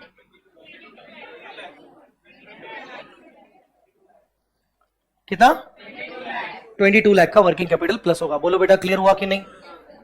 अरे समझा क्या? अब यहां तो मैं तो लॉजिक पे तो बात ही नहीं करने वाला हूं, हम क्वेश्चन सॉल्व कर रहे हैं। यहां पर मैं चैप्टर खत्म कर चुका हूं अपना पहले से ही, यहां पर हम लॉजिक की बात कर रहे हैं। किसी को रिवीजन अगर वैसा वाला चाहिए, नहीं सर एक एक चीज के बारे में वापस से पढ़ाना शुरू करो, जाइए यूट्यूब पे Jai Chawla cash flow statement rapid revision मिल जाएगा, 4 घंटे का 4 आवर्स का रैपिड रिवीजन अवेलेबल है कैश फ्लो का, वो जाके देख लीजिए। Here I am not here for giving you the logics once again, here we are solving this question. For solving the question we need to discuss very immediately. Okay, ये हो गया, यहां हो गया, बैड डेट हो गया। Last बोलिए exchange, exchange loss due to remeasurement of creditors. बोलिए जी क्या करेंगे? Due to remeasurement of creditors 1 lakh रुपए का एक्सचेंज लॉस आपने ट्रांसफर किया होगा पीएनएल में। ये पूरा कनेक्टेड है आपके एग्जाम्पल से, मैंने क्लास एग्जाम्पल करवाया था। है क्या क्लास एग्जाम्पल आप सबके पास कि नहीं है? क्या वो 2 मिनट आप अपना क्लास एग्जाम्पल रेफर कर सकते हो?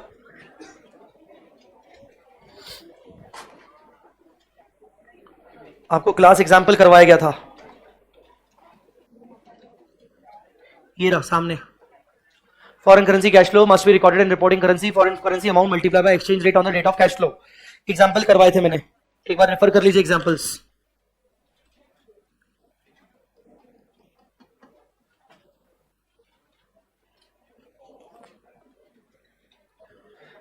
पहला एग्जाम्पल यह था कि मुझे मिस्टर माइकल से $4000 लेने हैं। 1 मार्च को मैंने एंट्री पास की, तो मैंने एंट्री ऑब्वियसली 82 रुपीज के हिसाब से पास कर ली होगी, और 31 मार्च को रेट हो गया 82.3, पर मैंने जिस दिन कलेक्ट किया उस दिन रेट क्या चल रहा था? 82। तो मेरा कैश फ्लो तो 82 के हिसाब से होगा। कलेक्शन क्या था? 1/3 का कलेक्शन था, 1/3 का। मार्च में 82.3 हो गया, कोई मतलब नहीं। जिस दिन रियल कलेक्शन हुआ, रियल कलेक्शन 82 का है, तो कैश फ्लो मुझे 82 का हुआ होगा। मतलब मैं मान लेता हूं कि जिस दिन कलेक्ट किया होगा उसी दिन मैंने बैंक में जाके कलेक्ट किया होगा। वैसे भी कलेक्ट कभी फॉरेन करेंसी से नोटों की गड्डियां नहीं होती, फॉरेन करेंसी हमेशा हमारे बैंक के अंदर कलेक्ट होती है। तो कोई व्यक्ति ये भी सोच सकता है सर आज कलेक्ट किया 4 दिन बाद जाके जमा किया, अबे नोट नहीं मिलते, है ना? डायरेक्टली आपको बैंक अकाउंट डिटेल देनी पड़ती है। आपको 1 मार्च को मिला तो 1 मार्च में आपका बैंक के अंदर पैसा आ गया होगा इंडियन करेंसी में कन्वर्ट होके। समझ में आ गया कि नहीं? तो 1 मार्च को 82 का था, तो ये कलेक्शन के हिसाब से हमारा कैश फ्लो। ये पहला एग्जांपल था, सिंपल। सेकंड एग्जांपल, डेटर्स को हमने सेल किया था $10,000 15 मार्च को, 2 महीने के क्रेडिट पर। 15 मार्च को रेट चल रहा था 82.5, तो हमने उसको क्रेडिट पर सेल किया था। ये तो क्रेडिट सेल है, नॉन कैश है। 31 मार्च को रेट हो गया 82.7, तो मैंने आपको इसमें AS11 का कंसेप्ट समझाया था कि जब भी हम पहली बार ट्रांजैक्शन को रिकॉर्ड करते हैं 10,000, उसको हमने रिकॉर्ड किया होगा 15 मार्च के रेट पर, मतलब 82.5 पर हमने एंट्री की होगी, ये वाली डेटर्स टू सेल। इस रेट से आ गए, 82.5 से आ गए। Foreign currency transaction shall be recorded initially at spot rate. ये सब याद रखने की जरूरत नहीं, जिस दिन ट्रांजैक्शन किया उस दिन का रेट, बात खत्म। फालतू के फैंसी वर्ड्स में उलझेंगे तो और दिक्कत हो जाएगी। जब मैंने एएस पढ़ाया ही नहीं तो मैं ये स्पॉट रेट एफसीटी क्या होता है बाहर में जाए। सिंपल, जिस दिन ट्रांजैक्शन किया उस दिन का रेट रिकॉर्ड कर दिया, क्रेडिट सेल। नेक्स्ट, 31 मार्च को अभी मुझे मेरे पैसे मिले नहीं है क्योंकि 2 महीने का क्रेडिट था, और 15 मार्च से 31 मार्च से 15 दिन हुए हैं, तो 31 मार्च को मुझे मेरे पैसे मिले नहीं है। AS11 कहता है कि हर बैलेंस शीट डेट पर आप अपने फॉरेन डेटर या फॉरेन क्रेडिटर्स को रीवैल्यू करोगे, रीमेजर करोगे नए रेट के हिसाब से। 31 मार्च का रेट हो चुका था 82.7, आपने इनिशियली उसको रिकॉर्ड कितने पे किया था? 82.5। अब आप उसको रीवैल्यू करोगे 82.7, 20 पैसे से डेटर की वैल्यू बढ़ा दोगे। तो हमने यहां पर जब वैल्यू बढ़ाई होगी तो डेटर शुड बी 827, तो आपने डेटर की वैल्यू बढ़ा दी, एंट्री करी debtor account debit to exchange gain, और ये एक्सचेंज गेन डाल दिया आपने अपने पीएनएल में। और ये जो एक्सचेंज गेन आपने अपने पीएनएल में डाल दिया, ये हो गया आपका नॉन कैश। ये गेन आपको सचमुच में रियलाइज थोड़ी हुआ है। और क्योंकि ये नॉन कैश हो गया तो इसीलिए net profit before tax indirect method में आप इसको माइनस करोगे। याद है कि नहीं? बोलो बेटा, इसको माइनस करोगे। बेटा क्लियर हुआ कि नहीं? इसके बारे में और भी बातें जो भी होंगी वो मैं इसी क्वेश्चन में जो भी आया है उससे बात कर लूंगा एक्सचेंज के बारे में। तो ये exchange loss due to remeasurement transfer to 1 lakh. फिलहाल तो लॉस है, लॉस है तो ऑपरेटिंग में एड बैक करेंगे। क्या इसका कोई और एडजस्टमेंट होगा? लेट्स सी, देखेंगे, वो तब की तब सोचेंगे। क्रेडिटर की बात कर रहे हैं, क्रेडिटर का जब वर्किंग कैपिटल निकालेंगे तब बात करूंगा। Next, other income includes income from Insta YouTube. क्या होगा भाई? जिसका कोई नहीं उसका ऑपरेटिंग एक्टिविटी, मतलब इसको कुछ करने की जरूरत है क्या? सिर्फ पहले ऊपर हटाना है फिर नीचे वापस से लिखना है, एक्स्ट्रा ऑर्डिनरी। तो ये हो गया एक्स्ट्रा ऑर्डिनरी आइटम, मान लेते हैं। Investments were sold at 5% profit. तो इन्वेस्टमेंट जाके देखिए कितने हो रहे हैं।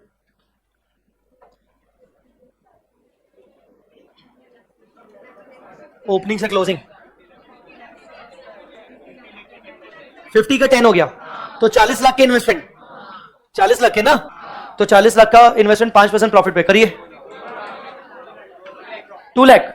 तो 42 जाएगा आपका इन्वेस्टिंग एक्टिविटी में ऐड, और 2 लाख जाएगा ऑपरेटिंग एक्टिविटी में लेस, क्योंकि प्रॉफिट हुआ तो पेंटल में डालेंगे।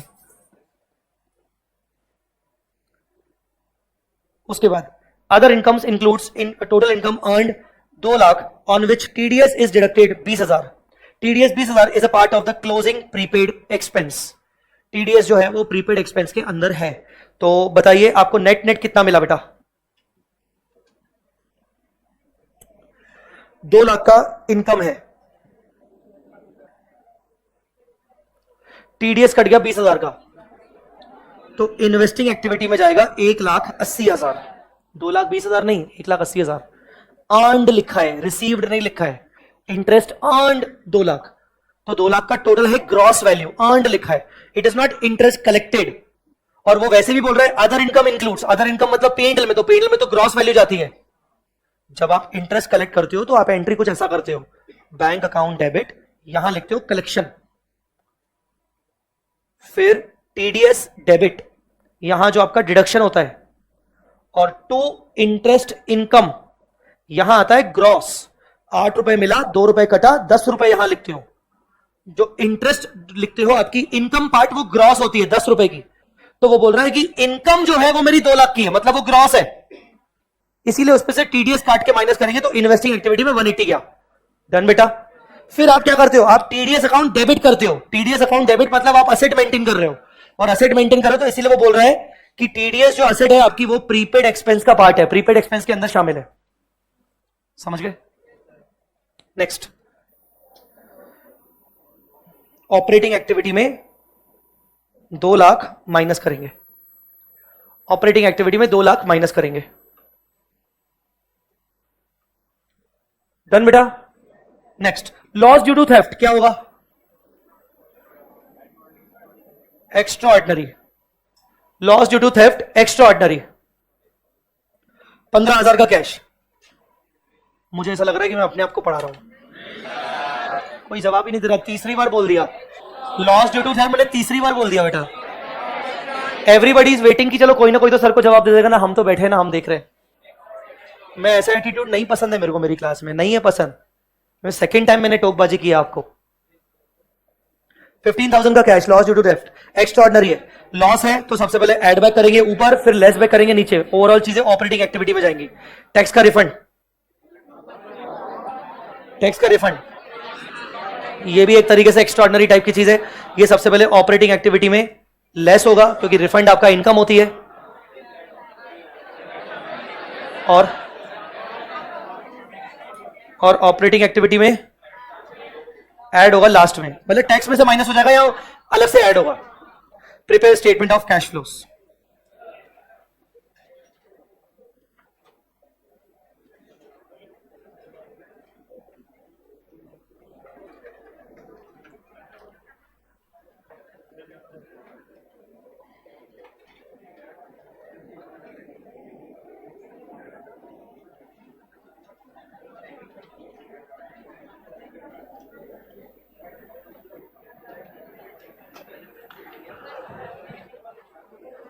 Statement of cash flows.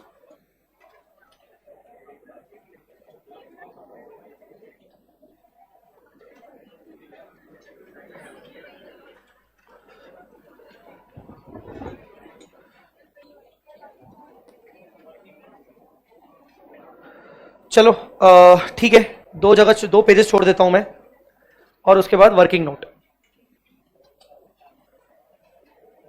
Working note number 1, tax. Tax account का वर्किंग नोट। क्या क्या आइटम्स दिए हुए? By balance, provision, to balance, 21 lakh, कितना? 50, हाँ। Advance tax, to balance 16 lakh, by balance 24 lakh. कुछ दिया हुआ है क्या इसके अलावा? टैक्स पेड दिया हुआ है, टू बैंक 30 लाख, मिल गया प्रोविजन 26 लाख 50,000। रिफंड को नहीं लेंगे हम इसके अंदर, रिफंड को नहीं लेने वाले, क्योंकि रिफंड की हमने डायरेक्ट एंट्री की होगी bank account debit to income, और इनकम को P&L में डाल दिया होगा। तो कहां कहां जाएगा? ऑपरेटिंग एक्टिविटी में ऐड, ऑपरेटिंग एक्टिविटी में less, last.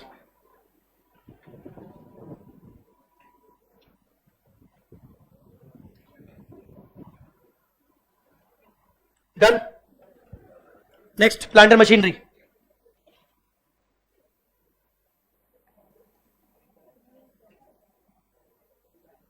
Plant and machinery,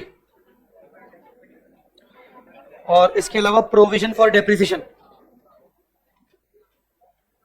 बोलिए। टू बैलेंस सिर्फ 12 लाख, ग्रॉस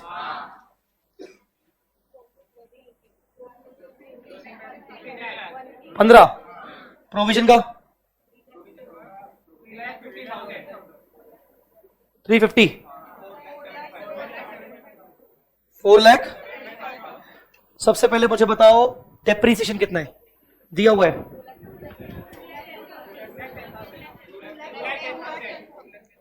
बाय डेप्रीसिएशन 210।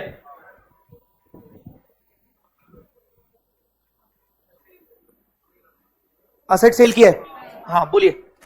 जो असेट सेल किया उसका डेप्रीसिएशन कितना था? 2 लाख। तो 2 प्लांट एंड मशीनरी 2,50,000 यहां से हटाना पड़ता है ना। बोलिए जी। बाय प्रोविजन 2,50,000 और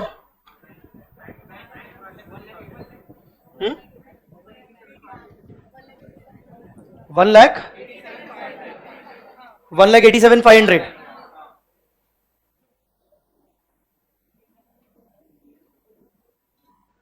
$187,500 ये चला गया इन्वेस्टिंग एक्टिविटी।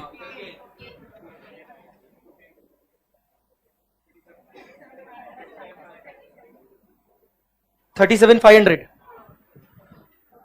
क्या होगा इसका? ऑपरेटिंग एक्टिविटी में लेस,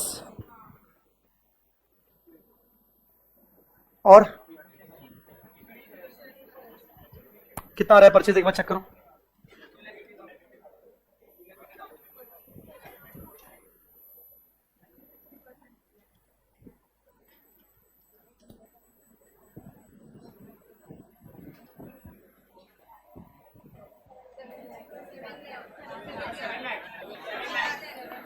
डेबिट साइड 7 लाख।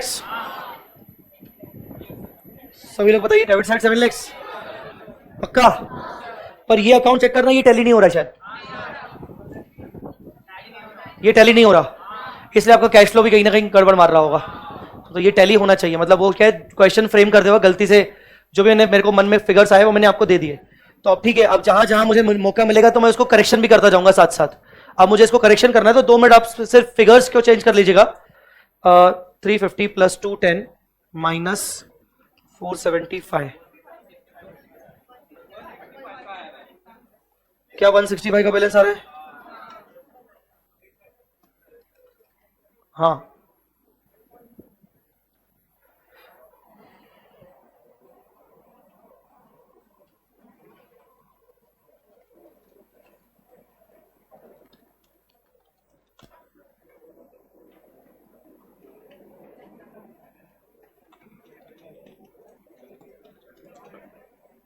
हाँ, तो एक काम करो, जो डेप्रिशिएशन ड्यूरिंग द ईयर है ना,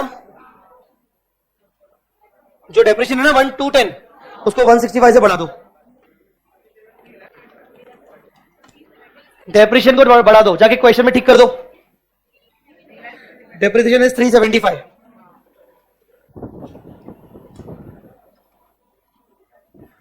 डेप्रिसिएशन एक्स्ट्रा मान लो। चलिए अब करिए,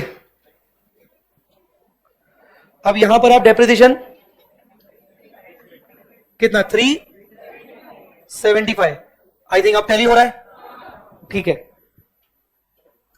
सी सिंपल सा मैंने क्या किया, यहां पर टैली नहीं हो रहा है, इसका मतलब मुझे समझ में आ गया कि क्वेश्चन फ्रेम करते हुए, फिगर्स प्रोवाइड करते हुए मुझसे उस टाइम पे जल्दबाजी में गलती हो गई, क्योंकि मैंने आपको उसी टाइम पे फिगर्स बना के दिए, तो डेफिनेटली मैं उसको वही करेक्ट कर रहा हूं ताकि कैश फ्लो हमारा टैली हो जाए, क्योंकि अगर ऐसी गलतियां को हमने ठीक नहीं किया तो हमारा कैश फ्लो कभी टैली नहीं हो पाएगा, सिंपल सा बात है।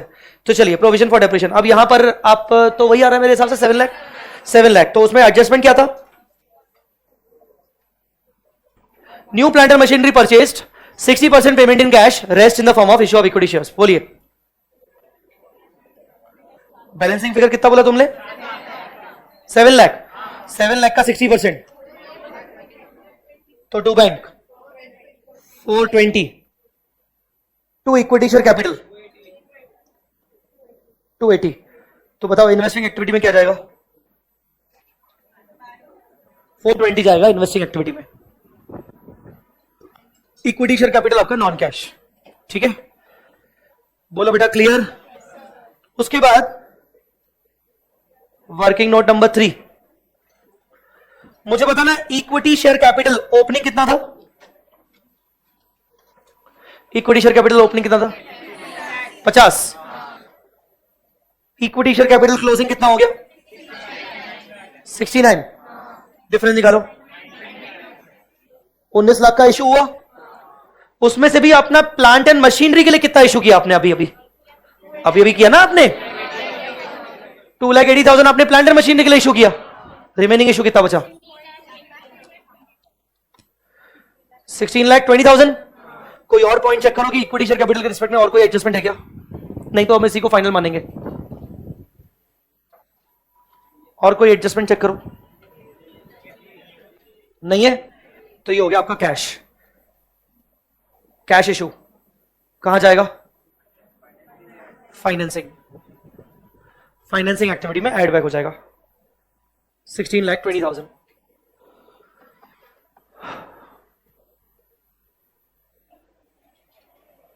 ठीक है, बोलो ठीक है, ऑलराइट। और कोई एडजस्टमेंट जिसका वर्किंग नोट? हाँ, एडवर्टीजमेंट आ जाइए, working note number 4, advertisement expenditure, asset side दिया हुआ है, जल्दी बोलिए। टू बैलेंस 13, बाय बैलेंस हाँ जी 10 लाख। एडिशनल इंफॉर्मेशन में कोई एडजस्टमेंट है? एडिशनल इंफॉर्मेशन में कोई असेट है, एडजस्टमेंट है? 5 लाख का अमोटाइज किया तो bye general reserve 5 lakh general reserve से अमोटाइज किया, जनरल रिजर्व से अमोटाइज किया ना, तो बताइए कितना पे किया? बैलेंसिंग फिगर निकालो। तो टू बैंक इस बार करंट ईयर हमने एडवर्टीजमेंट एक्सपेंडिचर 2 लाख रुपए के पे किए होंगे और हमने उसको P&L में कहीं नहीं डाला है। पूरे अकाउंट में देखिए प्रॉफिट एंड लॉस कहीं नहीं है, जबकि एडवर्टीजमेंट एक्सपेंडिचर एक बिजनेस का खर्चा है, तो ये जाएगा cash flow from operating activity में लेस, और ये कोई एक्स्ट्राऑर्डिनरी आइटम नहीं है, ठीक है। बोलो जी क्लियर हुआ कि नहीं? अब इस बहाने जनरल रिजर्व का भी खाता बनाइए। By balance 7 lakhs, to balance 9 lakhs, और ये एडवर्टीजमेंट का जो तुमने किया राइट ऑफ, उसकी पोस्टिंग, टू एडवर्टीजमेंट एक्सपेंडिचर जो तुमने राइट ऑफ किया, कितना 5 लाख। करो बैलेंसिंग फिगर, कितना? इसका मतलब तुमने पीएनएल से 7 लाख रुपए ट्रांसफर किए होंगे। ट्रांसफर टू जनरल रिजर्व तुम्हें मिल गया 7 lakh. Transfer to general reserve, इसको बोलोगे transfer to general reserve. Operating activity में एड बैक करोगे रिटेन्ड अर्निंग के अंदर। अच्छा, सीआरआर भी था क्या? भूल गए। सीआरआर की पोस्टिंग क्या होती है? सीआरआर की पोस्टिंग क्या होती है? एंट्री क्या होती है? General reserve debit to CRR. Yes, भूल गए। सीआरआर डालो, general reserve debit to CRR 3 lakh. CRR भी डाल दिया, अब तो बल्कि उल्टा बढ़ गया 10 lakhs। और भी देख लो, और तो कुछ नहीं है? नहीं है। By P&L 10 lakhs, transfer to general reserve, operating activity, add back, done. ये हो गया जनरल रिजर्व वाला सीन। अरे बोलो रे,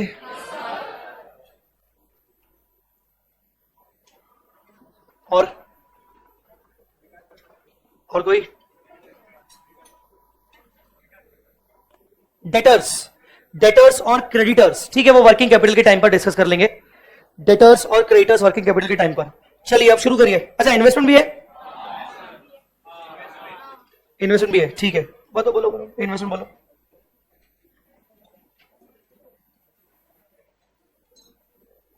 बोलो भाई,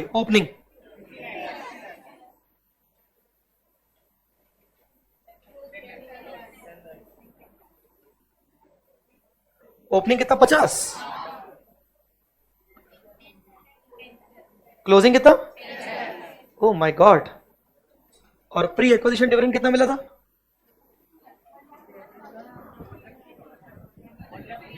1,50,000। हाँ, अब नेट निकालो कितना आ रहा है। अब नेट निकालो। इसका नेट बैलेंस 3850, तो 3850 को 5% के प्रॉफिट में बेचा। करो, 3850 को 5% के प्रॉफिट में बेचा। By bank 40 lakhs, 42,500। ये चला जाएगा इन्वेस्टिंग एक्टिविटी। बोलो हाँ। इसके ऊपर वाला 150 पे चला जाएगा इन्वेस्टिंग एक्टिविटी। बोलो हाँ। और अपोजिट साइड में ये है आपका गेन। गेन कितना बोला आपने? 1,92,000। ये तुम्हारा चला गया था P&L में, तो अब तुम इसको करोगे ऑपरेटिंग एक्टिविटी में लेस। बोलो हाँ। Investing activity. और बोलो, और बताओ बच्चों, मैं तुम्हारे लिए क्या कर सकता हूं?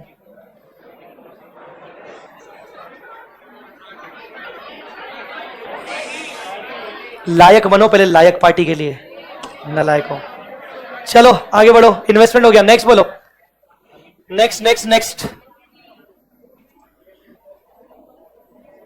नेक्स्ट और कोई एडजस्टमेंट? चलो डेटर क्रेडिटर की थोड़ी सी बातें कर लेते हैं। तो ट्रेड रिसीवेबल ओपनिंग कितना है? 60। ट्रेड रिसीवेबल का हम सिर्फ एक्सट्रैक्ट ही बात कर रहे हैं, पूरा अकाउंट नहीं बनेगा। क्लोजिंग कितना है? 35 lakhs। बैड डेट्स हुए थे कितने? 3 lakhs के बैड डेट्स हुए थे। तो इसका मतलब जब हम वर्किंग कैपिटल एडजस्टमेंट करेंगे ट्रेड रिसीवेबल का, तो हम क्या क्या कंपेयर करते हैं? क्लोजिंग और ओपनिंग को कंपेयर करते हैं ना। इस बार क्या करेंगे? इस बार हम क्लोजिंग में क्या ऐड कर देंगे? बैड डेट्स को ऐड कर देंगे। सबको याद है ना, हमने क्वेश्चंस देखे थे वैसे वाले। तो ऐड कर देंगे। तो बताइए क्या क्या हुआ? 38 लाख क्या हो जाएगा क्लोजिंग, और 60 लाख क्या हो जाएगा ओपनिंग, बताइए। 22 लाख ऐड करेंगे ऑपरेटिंग एक्टिविटी में, गाइस अंडरस्टूड और नॉट। उसके बाद ट्रेड रिसीवेबल जैसा हमने किया वैसा ही हम करेंगे क्रेडिटर्स के साथ। क्रेडिटर्स के साथ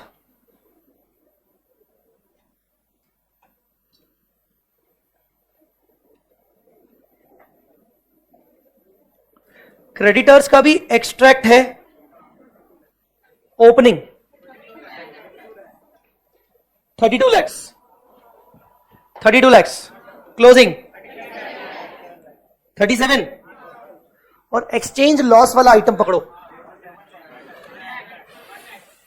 एक्सचेंज लॉस वाला आइटम 1 लाख।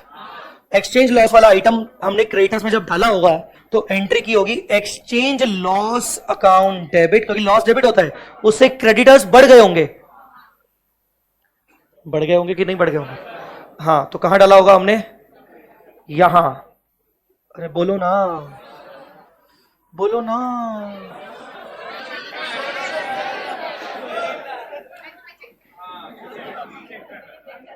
एक्सचेंज लॉस बोलो 1 लाख, क्या 4 लाख, नहीं मैं एक्सट्रैक्ट की बात कर रहा हूं, मतलब ठीक है ना। अब मुझे बताओ वर्किंग कैपिटल एडजस्टमेंट क्या करोगे, वर्किंग कैपिटल एडजस्टमेंट क्या करोगे,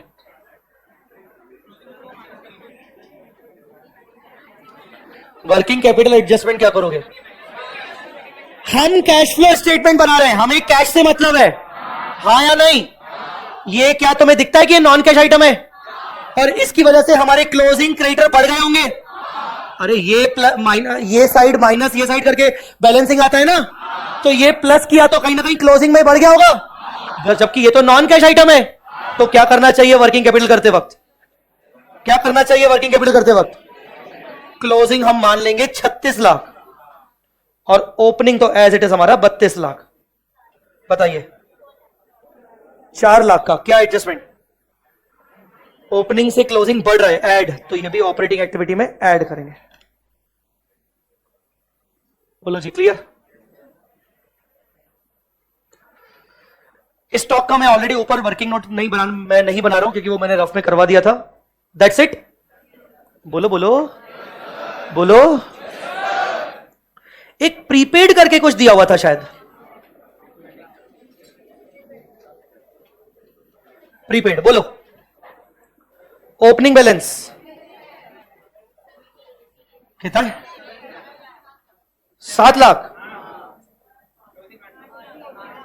क्लोजिंग 8। वो जो टीडीएस था, टीडीएस वाला पॉइंट ढूंढो,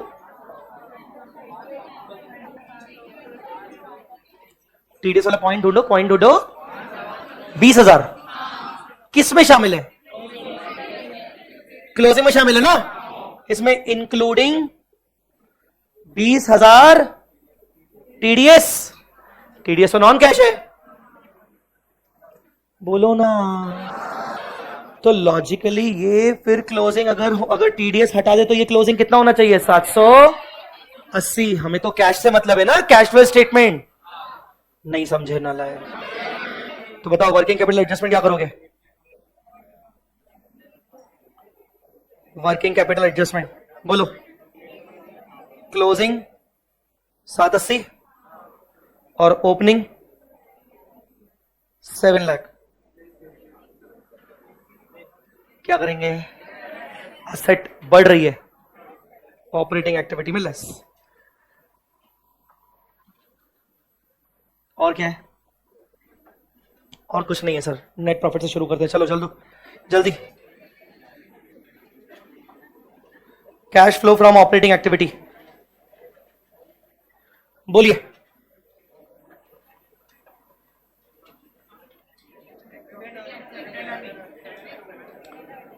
डिफरेंस ऑफ P&L बोलो, 7 lakh plus transfer to general reserve बोलो। वर्किंग नोट बना चुके हो,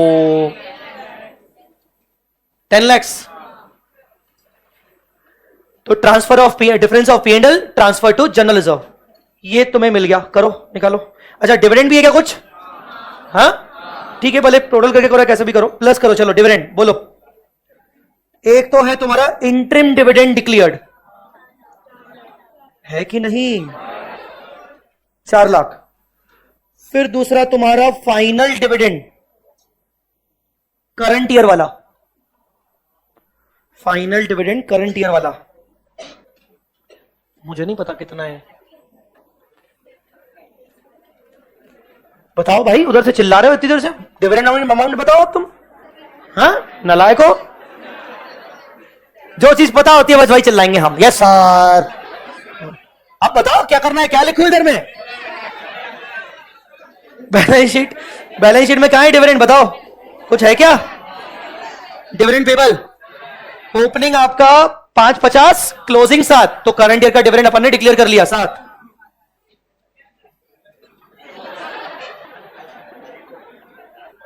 $7 लाख फाइनल डिविडेंड,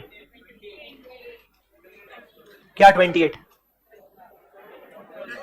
अरे प्लस करो प्रीमियम ऑन रिडम्पशन,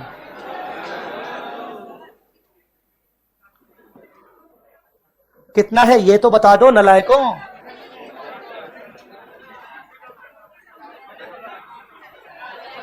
50,000 बोलो, ये सर ही बोल दो। हाँ करो, 28 लाख, ये क्या होगा? ये नेसर होगा सर। यस सर,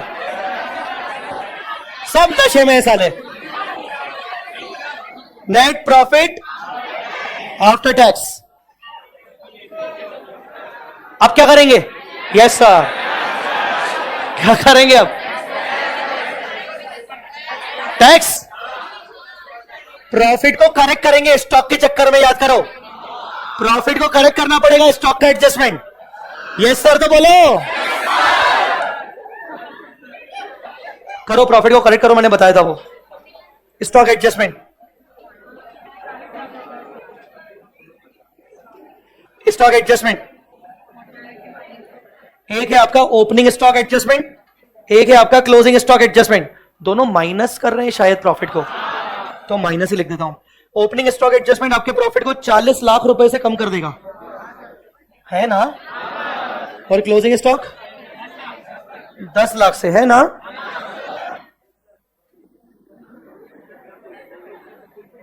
बचा के रखो एनर्जी बेटा, अभी बहुत ज्यादा काम आएगी।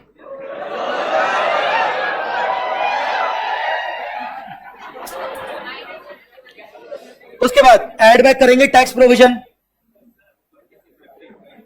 कितना अमाउंट? कितना अमाउंट? 26,50,000 टैक्स का प्रोविजन एड बैक कर लिया। नेट क्या आ रहा है? 5 लाख आ रहा है net profit before tax. Stop, हमने कुछ चीजें जितनी भी लिखी है इनसे रिलेटेड फाइनेंसिंग इन्वेस्टिंग में कहां कहां क्या क्या जा रहा है, जैसे डिविडेंड वगैरह पे हुए हैं, प्रीमियम वगैरह है, तो जल्दी प्लीज जाके फाइनेंसिंग इन्वेस्टिंग करिए, नहीं तो बाद में भूल जाते हैं अपन। Financing activity, cash flow from financing activity,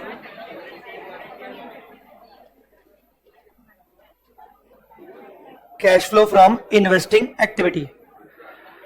बताइए, फाइनेंसिंग एक्टिविटी में interim dividend paid 4 lakhs, dividend paid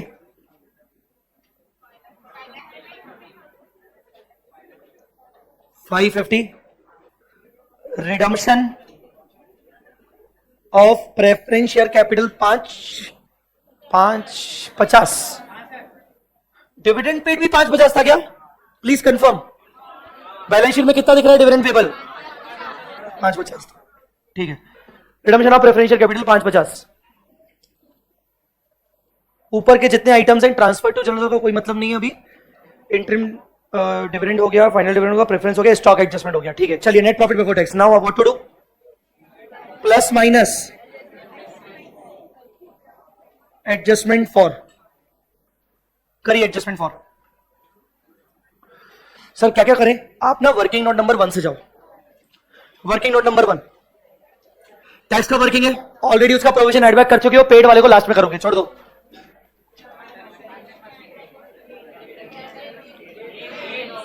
next working note कौन सा है? Plant and machinery. उसमें सबसे पहले डेप्रिसिएशन तो कर ले। डेप्रिसिएशन 375 ऐड किया, धन्यवाद। Next gain on sale 37,500। एक सेकेंड, गेन ऑन सेल आ गया ना, तो इन्वेस्टिंग में जाओ, sale of plant and machinery लिख दो। 187, ठीक है। अब परचेज भी है शायद, payment for purchase of plant and machinery 450, 420,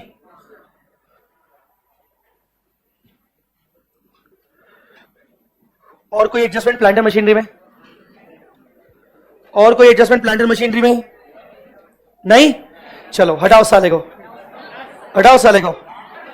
2 point हो गए ये वाले। टैक्स वाला नहीं हटा सकते, अभी लास्ट है। नेक्स्ट ये वाला वर्किंग नोट 3, 16-20 इशू हो रहा है, कैश आ रहा है। Issue of equity share capital 1620, इसका मतलब ये भी हो गया, हटाओ साले को। एडवर्टाइजिंग, एडवर्टाइजिंग इस बार हमने पेमेंट किया 2 लाख रुपए का, और वो पीएनएल में अभी तक नहीं गया, जबकि ऑपरेटिंग का है। क्या करेंगे? माइनस, हटाओ साले को, minus advertising expenditure paid 2 lakh रुपए माइनस एडवर्टाइजिंग डन। नेक्स्ट हो गया, चलो तो ट्रांसफर हो गया, हटा साले। इन्वेस्टमेंट पहले तो operating gain 192,500 minus gain on sale of investments 192, और investing activity sale of investments 42,500 add करेंगे।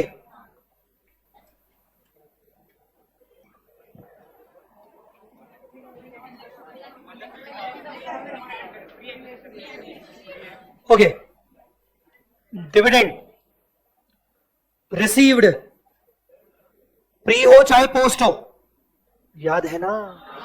प्री कितना मिला था? 150, और पोस्ट कितना था? 450, बोलू ना।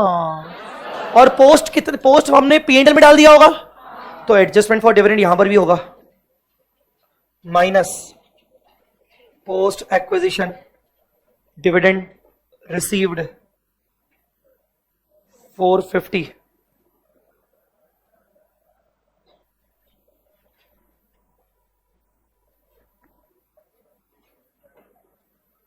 नेक्स्ट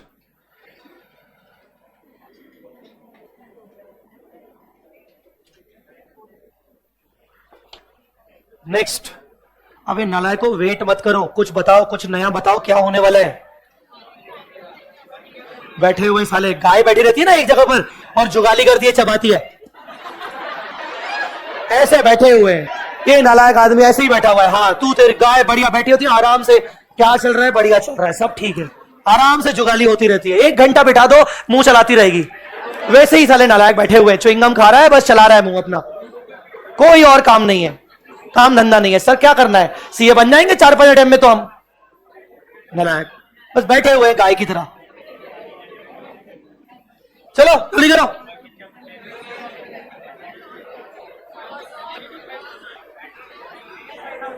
एक्स्ट्राऑर्डिनरी है, करेक्ट। ऐड करेंगे लॉस ऑफ कैश हुआ था ना वो, theft, loss due to theft 15,000, loss due to theft 15,000। क्या मान रहे हैं हम इसको? Extraordinary. उसके बाद ऐड करेंगे बैड डेट्स। अब आप एक एक करके चाहो तो एडिशनल इंफॉर्मेशन पढ़ते जा सकते हो, एक एक करके एडिशनल इंफॉर्मेशन पढ़ते जाओ।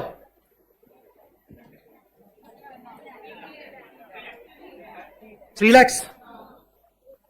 अब आप एक एक करके इंफॉर्मेशन पढ़ते जाइए। चलिए, सबसे पहले ग्रांट का था, कुछ भी करने की जरूरत नहीं है, ऑलरेडी पीएनएल में डाला हुआ है, ऑपरेटिंग एक्टिविटी में आना चाहिए, दैट्स इट। नेक्स्ट डिविडेंड, क्या हमने ये कर लिया? डन। नेक्स्ट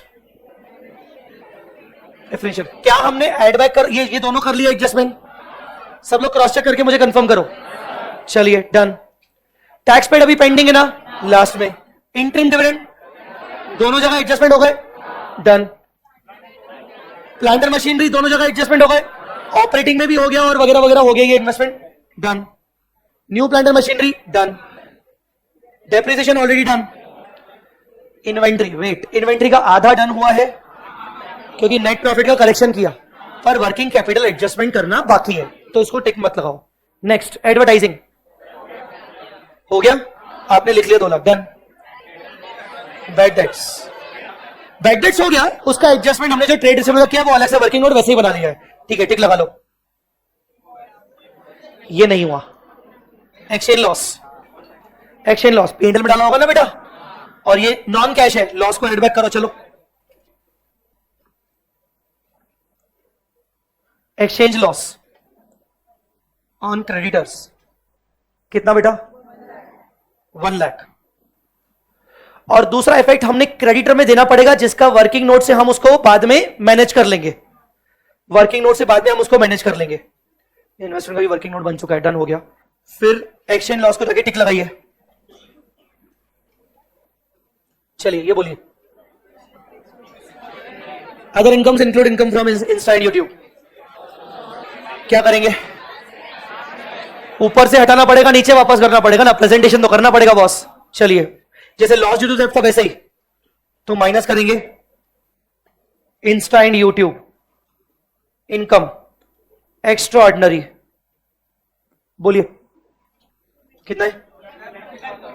2 लाख लेस करेंगे, पर अभी इसमें कुछ पेंडिंग है चीजें, मतलब इधर मैं पी लिख देता हूं, pending. Loss due to theft ये भी पेंडिंग क्योंकि ये एक्स्ट्रा ऑर्डिनरी है, वापस से लास्ट में ये ऐड किया है तो लेस होगा, लेस किया है तो ऐड होगा, पेंडिंग। चलिए नेक्स्ट पॉइंट पे आइए, तो इसको टिक लगा लेते हैं। इन्वेस्टमेंट, सारी चीजें हो गई, टिक। नेक्स्ट, यस, ये बचा हुआ है, बोलिए क्या है? Other incomes include total income earned ₹2 lakh, ये वाला एडजस्टमेंट आपके सामने है, करिए। इनकम में 2 लाख रुपए था, हटा दो और इन्वेस्टिंग एक्टिविटी में जाके ले जाओ। माइनस करेंगे interest on investments earned 2 lakh,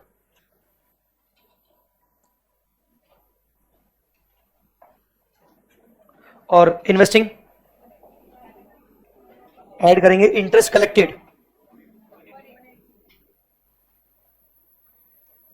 180,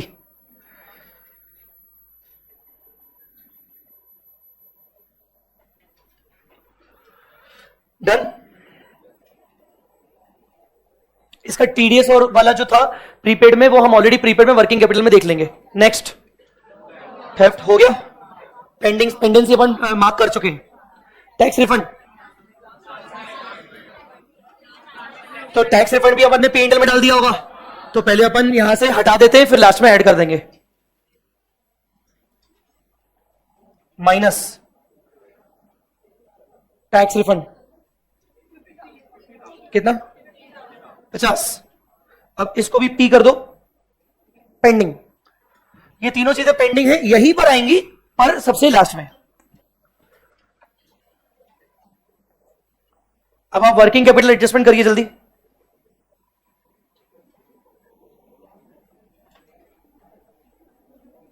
plus minus working capital adjustments, plus minus working capital adjustment.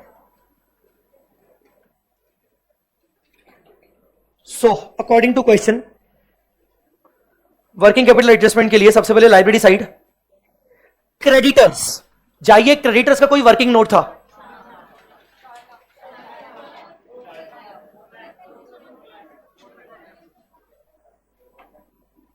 ठीक है, वो नीचे कर देंगे, डोंट वरी, मैं पूरी बैलेंस शीट मैच करवाऊंगा, वो कर देंगे। हाँ क्रेडिटर्स बोलिए।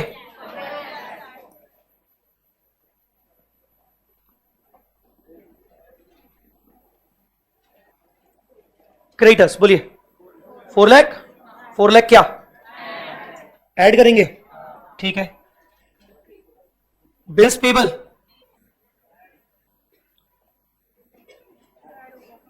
बैलेंस शीट की बात कर रहे हैं बेटा अपन। बैलेंस शीट में क्रेडिटर के बाद ट्रेड बिल्स पेबल दिख रहा है, ऐड होगा 1 लाख का ऐड।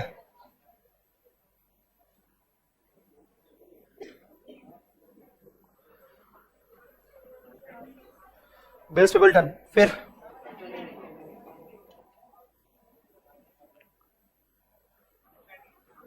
आउटस्टैंडिंग एक्सपेंस बोलिए। माइनस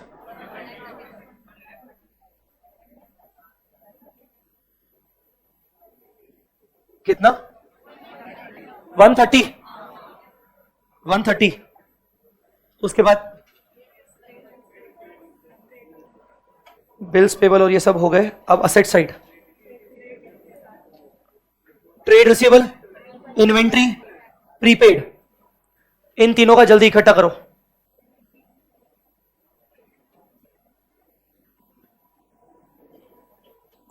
ट्रेड रिसीवेबल जाके वर्किंग नोट में बताइए कितना था, ऐड होगा 22 lakhs।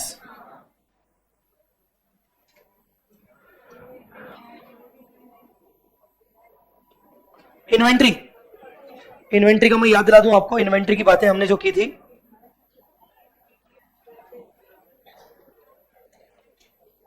चालीस किया था शायद, 40 का डिस्कशन हुआ था हमारा।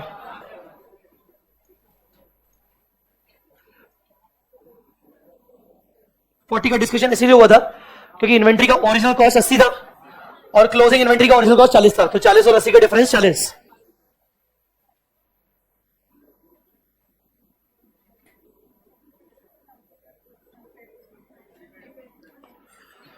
प्रीपेड का भी अपन ने डिस्कशन किया था।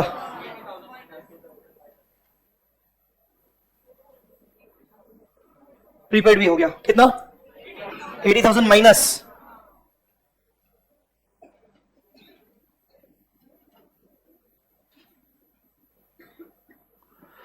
ठीक है बेटा। अब बैलेंस शीट का एक एक आइटम उठाना शुरू करो, फर्स्ट से बैलेंस शीट का एक एक आइटम उठाना शुरू करो। वहां से आपको मालूम चलेगा कि कुछ कुछ रह तो नहीं गया, जैसे हमारा गुडविल अमोर्टाइजेशन रह गया था, जैसे हमारा गुडविल अमोर्टाइजेशन रह गया था, कोई बात नहीं, आगे पीछे लिखें। अभी हमारे लिए इंपॉर्टेंट है कि भाई कौन कौन से आइटम छूट गए वो देखना। तो चलिए बैलेंस शीट के एक एक आइटम को जाके टिक लगाओ। पहला, क्या तुमने इक्विटी शेयर कैपिटल लिख दिया है? लगाओ टिक। दूसरा, 8% प्रेफरेंशियल कैपिटल, 8% प्रेफरेंशियल कैपिटल क्या तुमने फाइनेंसिंग में लिख दिया? 5.5 लाख। P&L हो चुका है, जनरल रिजर्व हो चुका है, CRR वर्किंग नोट में देख लिया था। 9% बैंक लोन, 9% बैंक लोन, जल्दी बोलो। 70 का 76 ऐड कहां पर आएगा? फाइनेंसिंग में।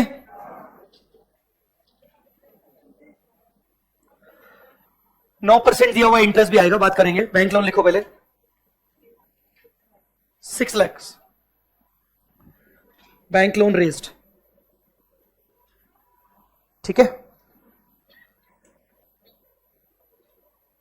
अब इंटरेस्ट बताओ।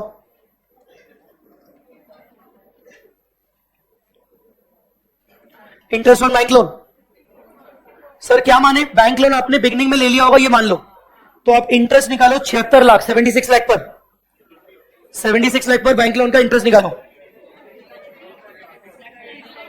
6 लाख, तो 6,84,000 आपने पीएनएल में डाला होगा, वहां से हटा के आपको फाइनेंसिंग में डालना पड़ेगा, याद है कि नहीं? चलिए, तो ये मालूम पड़ा कि हमने इसको ऑपरेटिंग एक्टिविटी में एडजस्टमेंट फॉर्म में भूल गए थे, पर अब हम साथ साथ लेते जाएंगे। चलिए करते जाइए जल्दी।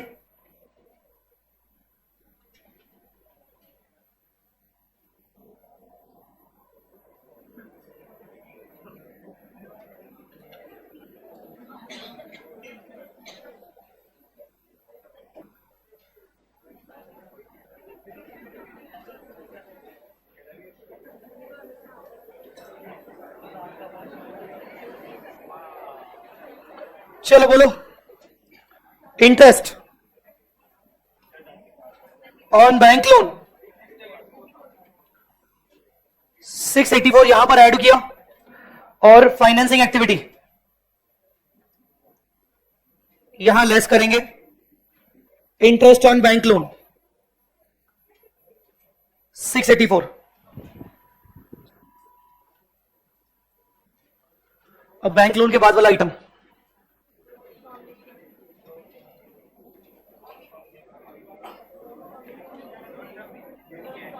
हाँ क्या करोगे? इंटरेस्ट फ्री है भाई, 9 लाख थे, दे दिए, वापस कर दिए, कहां डालेंगे? Financing, repaid, repaid to Nidhi, bracket में भाभी, 9 लाख। उसके बाद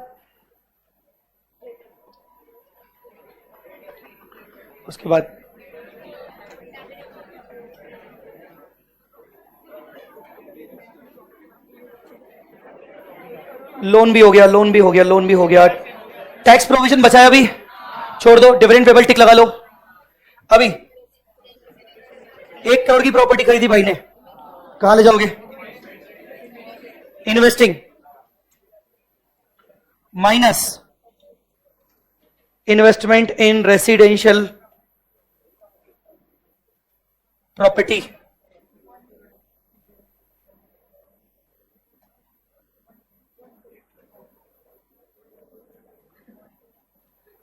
ठीक है। उसके बाद रेसिडेंशियल प्रॉपर्टी भी done, planter machinery already done, provision done, investment done, loan, loan क्या किया? 5 का 3 रीपेड, क्या करेंगे? ऐड हुआ ना, वापस आया ना लोन को, इन्वेस्टिंग एक्टिविटी,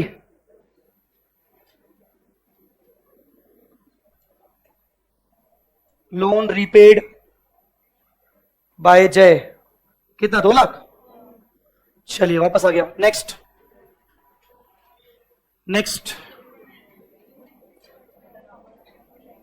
गुडविल 30 का 15, अमोटाइज, अमोटाइज कहां किया होगा? पीएनएल में, तो नॉन कैश एड बैक करिए। 30 का 15 मतलब 15,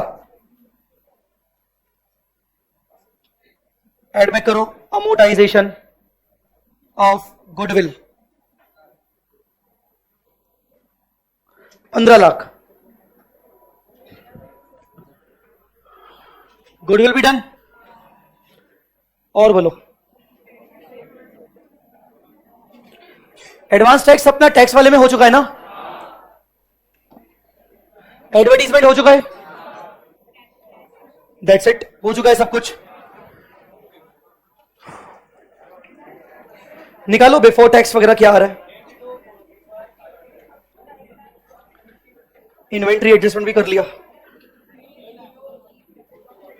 3 चीजों की पेंडेंसी है, वो अपन एक्स्ट्राऑर्डिनरी बाद में कर देंगे। चलो बोलो, 82, 41, 500 अलग आ रहा है, कर लो, चेक कर लो। प्लस का माइनस वगैरह कुछ ना हो गया हो गलती से।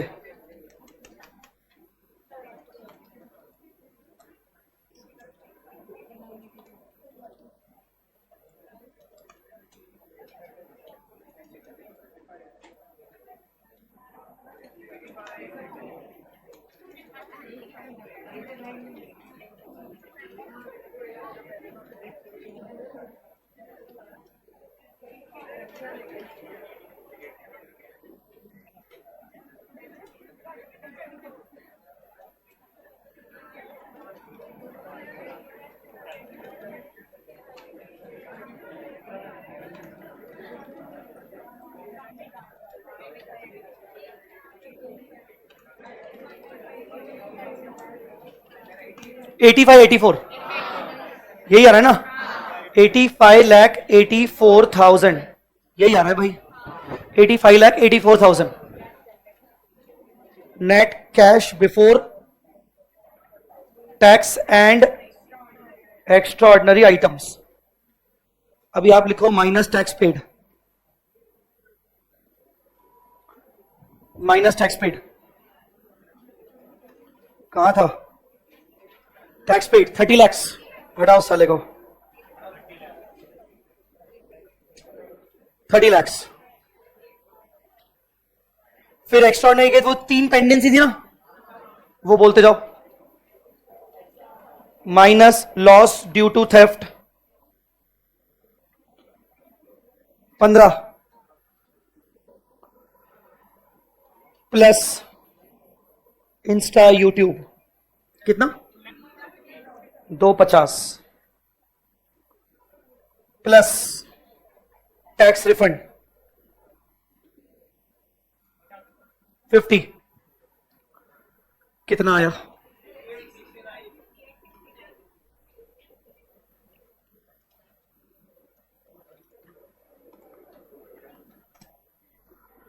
$58 lakhs 69,000 net cash generated from operating activity. Investing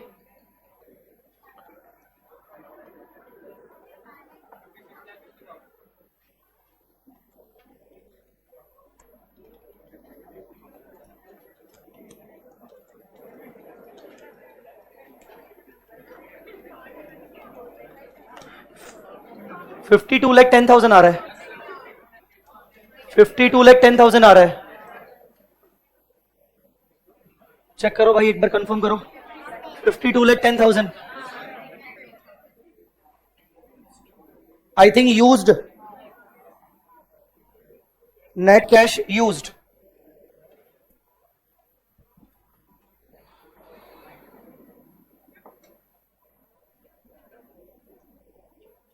cash flow from financing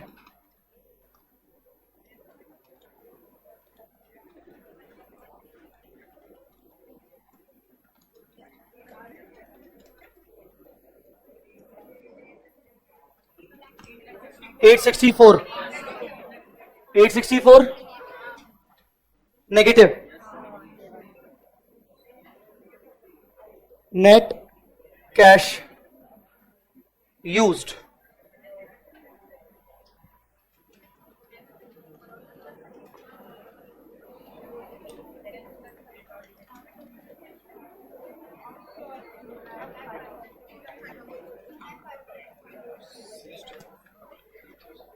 कितना आ रहा है, 2,05,000 आउटफ्लो। चेक करना, नहीं चेक मतलब ओपनिंग क्लोजिंग वगैरह से। 2,05,000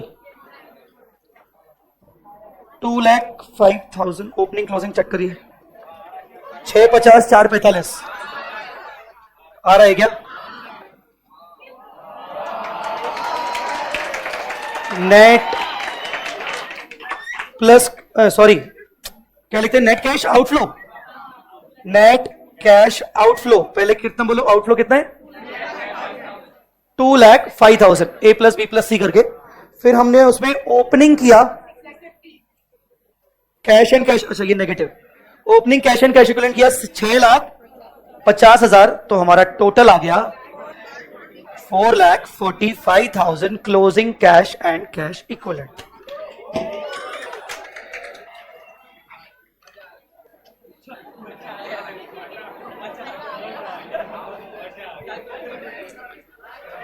जिन जिन ने ट्राई किया था उनको गलती फाइंड आउट तो हो गई होगी। और मैं मेन चीजें बताऊं, टीडीएस वाला प्रीपेड के अंदर, बैड डेट वाला ट्रेड रिसीवेबल के अंदर, स्टॉक एडजस्टमेंट वाला, एक्सचेंज लॉस वाला क्रेडिटर के अंदर, ये 4 चीजें ही मेन थी पूरे क्वेश्चन में। और डेप्रिसिएशन की वजह से तो वो गलत हुआ ही होगा, बस हमने डेप्रिसिएशन में थोड़ा सा गलत कर दिया था, बाकी सही था। So this becomes the master problem. अब ये हमेशा हमेशा के लिए मेरी अगली किताब में छप जाएगा। Thank you so much, bye bye.